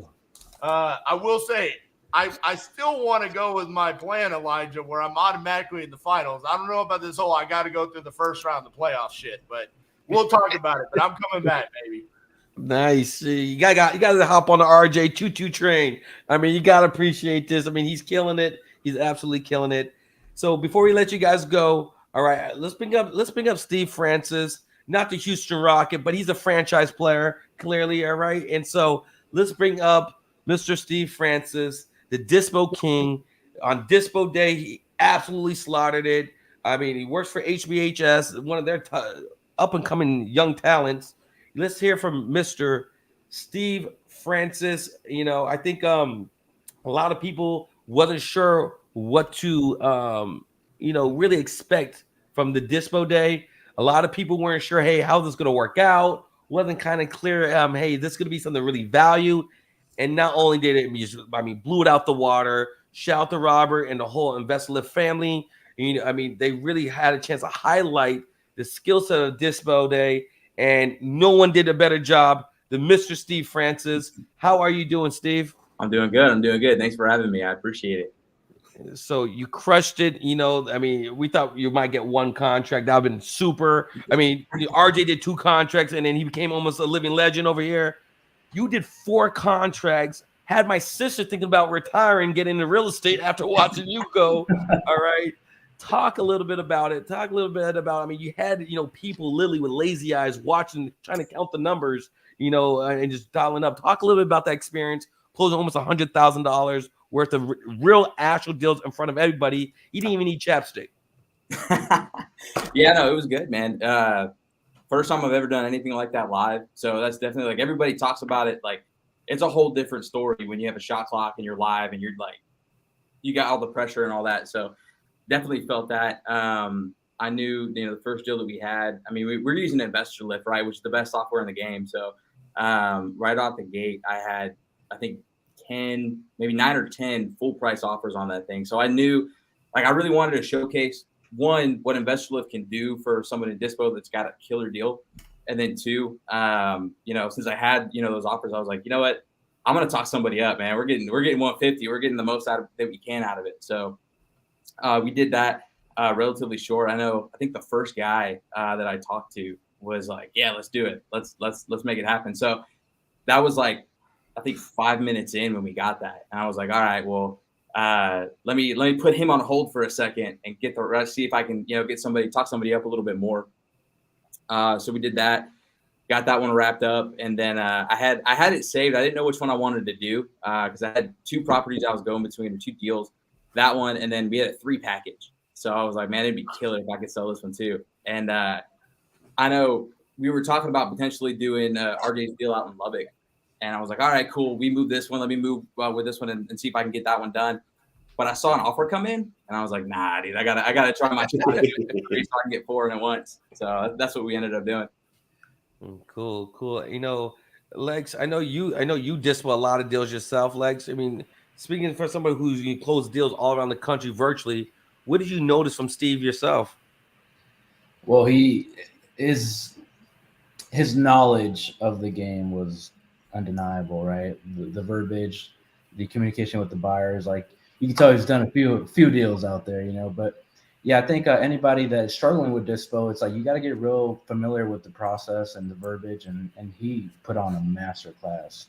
I think that training alone just from Dispo Day is going to change a lot of lives and going to train a lot of future disposition managers. Like, you really set the tone, and we had an idea of what Dispo Day could be, but it just like absolutely blew all expectations. And we thank you for that. Yeah, thank you. Bro, going after Steve was like going after Munif in 2021. Like, I felt bad for the rest. I was like, they're gonna do great, but like, this sucks now. Like, Steve, just get him out of here. Get him up, cowboy. It's over with. I was like, Steve came in like a grizzly bear on a choo-choo train, poking the buyers in the eyeball, saying, I don't care if that chapped your ass. You ain't getting no chapstick from me, baby. Hard EMD. How many more deals you going to buy from me? That's what Steve did. Let's go. Deals. How much? $92,000? Yeah, 92.5. 92.5. Respect on that 500, right? Yeah, that's right. Hey, they knew what they're doing down there in San Antonio, man. That those are big assignment fees. They say everything's bigger in Texas. It's all Texas boys on this call right now, by the way. Ooh. Yeah, a lot of Texas boys. And Lex is a Cowboy fan, so you might as well make him honorary one over there. That's right. Yeah. So, Steve, tell me, what type of love have you received now that you're literally the Dispo King for a whole year? You're about to be at Wholesaling Live. Mm-hmm. Shout out to Wholesaling Live. Another good closing event for everybody. Should go and check that out. But talk about the type of love you notice, the confidence you're feeling now that you've been doing this for a while on your own. Right. But now the world gets to see why you're such a unique closer. Yeah, no, it was cool. I've got nothing but love. Thank God, right? Everybody's been super supportive. I got a couple people shooting me texts and calling me after the event, which was cool. It's really great kind of being a part of the community, because I really kind of wasn't, prior to that, right? And just seeing how tight knit everybody is and everything like that was really good. But yeah, nothing but love. And right now it's nothing but pressure, to be honest. I'm thinking, man, next year, I got to think next year. I'm listening to you guys like, man, you prepared year long for this event, right? Just kind of doing what you do and honing your craft. And now I got to step it up and make sure that I can do the same thing next year. So I'm looking forward to that for sure. 5 contracts. Yeah, right. I got to get 5 or 6 next year. We got to make sure that can happen. What was cool, what you didn't see, Steve, was I run the dispositions department for REI call centers. They have about 200 clients that we do a lot of JVs with. Mm-hmm. I had 8 people on the call, all watching you do your deals, because we do train with them. And as you were going, I was like, just the way he sounds and the way he's putting this out, I cannot wait to watch this again with them and go over what you did. It was so good. I hadn't seen any. It was the first time we did a Dispo Day. I hadn't seen anything like it. So I was like, this is incredible. Like, I'm good at communicating, so I'm showing them how I would talk to a buyer. Mm-hmm. You put on a masterclass, brother. So I just want to give you your flowers, man. You did really good. And we definitely, from our side of the company, like, everybody was on the call watching. We watched the whole Dispo Day together. It was like 10 of us on this call. So thank you for putting on that masterclass too. All right. Yeah, all right. We've said enough kind words to Steve. All right. Here's the thing. Since I own the Closers Olympics, Steve, and I watched you, and my superpower is watching something and then perfecting it. Okay. I'm gonna compete next year in the Dispo Day. Let's go. And I'm gonna take your belt next year. All right? Take it all the I'll belt. pull out my deal up, and then I'm gonna Dispo it on Dispo Day. All right. Let's go. Maybe I'll do the other side, and I'll do acquisitions too. Dip it in your water. Let's go. Go ahead. I like it. Yeah, now we're getting spicy with the Well, because to be honest, a lot of the stuff that I use, like when I got into Dispo, I went straight from acquisition. So like a lot of the stuff that I use, like my tie downs and my word tracks, are straight from the stuff that I did with acquisitions. I just have to tweak it a little bit to make it, talking to a buyer. But I use the same stuff in acquisitions, a lot of the same words. You know what else is funny, Steve? Is I had sent Mike a deal in San Antonio not that long ago. We couldn't move it. I sent it to Mike. I said, "Hey, can you guys live down there. Can you take care? Can you do this?" And he gave me some feedback. He's like, "Oh, it's kind of the same offers that we had." After you went, I called him. I said, "Hey, did you have Steve call on my deal?" I was like, "I think he could probably find me a buyer." That's funny, dude. He started laughing. So yeah, dude, you just did a really good job. I had a good time to laugh about it.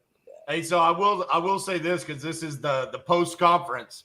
So day one, I locked up that deal in Lubbock. We opened it up where anyone during Dispo Day could Dispo it. No one really attempted. Carlos spent about 5 minutes on it, and then his round ended, right? So afterwards, Robert Winsley from Investor Lift said, "Hey, RJ, we got to sell your deal." So he was like, let's record it. So I recorded a video with Robert Winsley for 5 hours the next day, dispoing that deal. And I literally just took everything that Steve did and replicated it and eventually sold the deal. It was more challenging because it was on the MLS. It was in Lubbock. Not a whole lot of buyers have been built out in Lubbock, which Robert walked me through on what that meant. But that video is going to be coming out.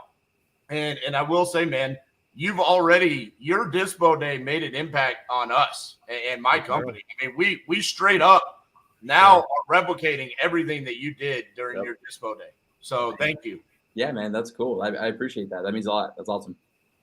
Yes. No, I think the whole closer community as a whole, just seeing, how great it is to have Dispo Day, how tremendously valuable the other side of this. A lot of acquisition, we get a lot of love, we get a lot of hype, but it means nothing if you don't have anybody on the Dispo side. So as we're wrapping things up, Steve, would you share with people, how can people connect with you if they want you to help Dispo their deals? If they want to connect with you, how do they connect with you? And to speak a little bit at the end, why it's so important to not only watch Closer Olympics, but specifically lock into the Dispo Day section. Yeah, absolutely. If anybody wants to get a hold of me, it's just I am Steve Francis on Instagram. So just DM me if you got a deal. I'd be more than happy to look at it. I'll even help you on the acquisition side of it too. So I do that for a lot of people as well. Do both sides. So as far as you know, the whole Closer Olympics thing, I mean, it's super important, especially, you know, since Dispo Day was so new, it's the first time to do it. A lot of people are seeing these things for the first time. I mean, there's things that I've taken from some of the other competitors too. Just to kind of mix it up, right? So every single one of us, you know, had something valuable to add, you know, to everybody's Dispo team. So it's awesome. It's humbling to hear that you guys like take some of the stuff that, you know, you heard from the Dispo Day that I did and use it for your team. That's awesome too.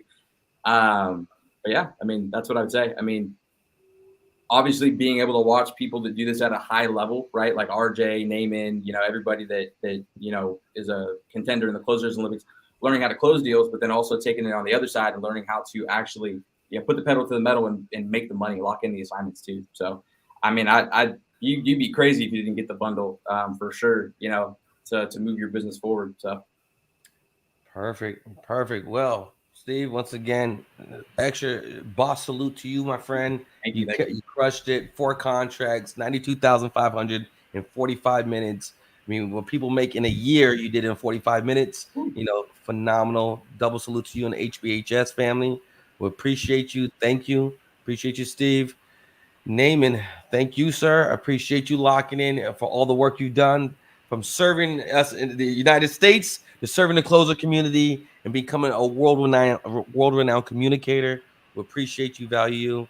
And then RJ, once again, King Closer, back-to-back years. You did it. You put in time. You put in the work. We absolutely appreciate and value you. Look forward to seeing you and being a part of Closer Olympics for many more years and continued success. Lex, do you have any final words for these 3 wonderful closers before they exit stage? Yeah, we just appreciate you guys on behalf of the entire CO team. You guys have been a great example and great pioneers of what it really should be in this industry. So just salute to you, gentlemen, and thank you guys. Perfect. Thank you, gentlemen. Appreciate that. So as we're winding down now, I want to be able to give away the winner. We have a winner for the bundle. We want to make sure we give out we want to give the winner some love. So the winner who hit the hashtag closers23, who is giving extra value everywhere we went to, it's going to be Angela Menza. Angel Mesa. You know how to read. Yeah. I know how to read. Yeah, congrats to Angel Mesa. Congrats on the winner for today. If you can, what are we doing? If they can reach out to one of us directly, we'll get that set up. Yeah, just DM the Closer Olympics, DM Closer Olympics winner, and we'll know that's you, and we'll go ahead and make sure we get with you, Angel, not Angela, but Angel. We'll make sure we lock in with you and make sure you take care of your winner. And like I said, we want to support everybody locking in, putting those pieces in place. Man, what a wonderful post conference. You see the love everybody gives and how everybody shares and connects. Definitely different, right, Lex?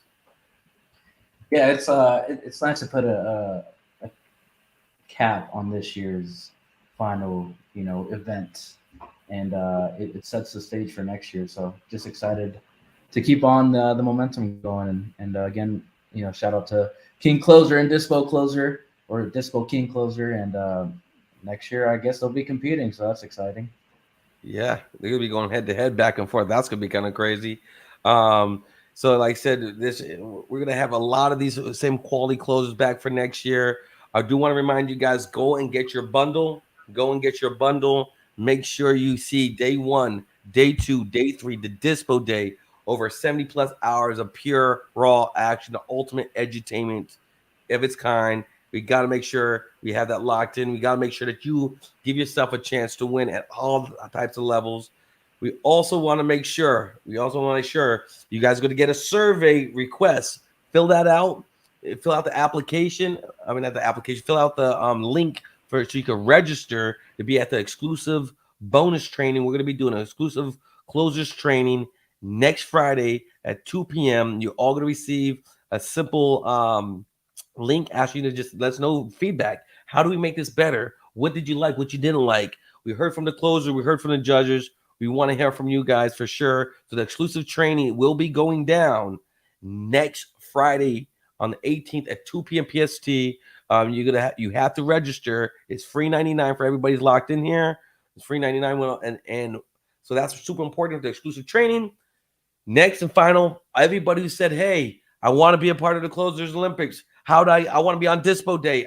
No one heard of me. They need to know about me. I'm here to take that belt from Steve Francis. I'm here to take that belt from RJ. Let me in." This is the way you're able to get in. All you have to do, you could go to Closers Olympics, DM the word qualify. DM the word qualify. We'll send you a link so you could absolutely fill out the application. And we're going to be having auditions. We'll be updating auditions. All you have to do is go to Closer Olympics and probably not qualify. Hit the word DM audition. Sorry. DM the word audition. And all you have to do, you hit that. We're going to send you a link. You fill that out, fill out your information. And we'll be following up with you, letting you know when the auditions officially are. This is, as you see, Munif, a couple years ago, nobody knew who this guy was. And now, back-to-back silver medal winners, RJ. A couple years ago, he was a good closer, but no one knew he had this level of star talent. Naming on the way up. Isn't it kind of amazing? Lexi, just to see where people went from where they were just a couple years ago to now where they're at because they put the skill set on the line. Yeah, and well, not only that, but they also work for it, right? There's a lot of attention and intention to their skill set, and there's a process for it, right? So for everybody watching, like, you can also become, king closer. Now, RJ might be there to combat that, but you can certainly do it, right? Like, it is possible. So, yeah. For sure. Like I said, if you see it, you could be it. Like I said, if one person could bake a cake, you could bake a cake and throw your sauce, your seasoning on there. We want to hear from more of you ladies. All right, ladies, make sure you reach out. Let's get you in auditions. Let's get you on here. We want you on judge. We want lady judges. We want lady dispo closers. We want lady actual closers. So put yourself. Make sure you guys DM auditions to at the Close Olympics Instagram page. Make sure you guys get your bundles. We'll see you guys all next week at the exclusive Close Olympics bonus training. We're going to be doing free $99. All you have to do, like I said, fill out that survey. I want to thank all of our sponsors. Specifically Investor Lift and Lead Zolo, Integra, Equity, Uprank, Equity Cash Offer, No Limit Real Estate, and PropStream. Thank all of our sponsors. We absolutely appreciate you guys. Wow, this has been a great year. 2023 Close Olympics in the books. Thank you all. We'll see you guys on the next one. Salute. Bye.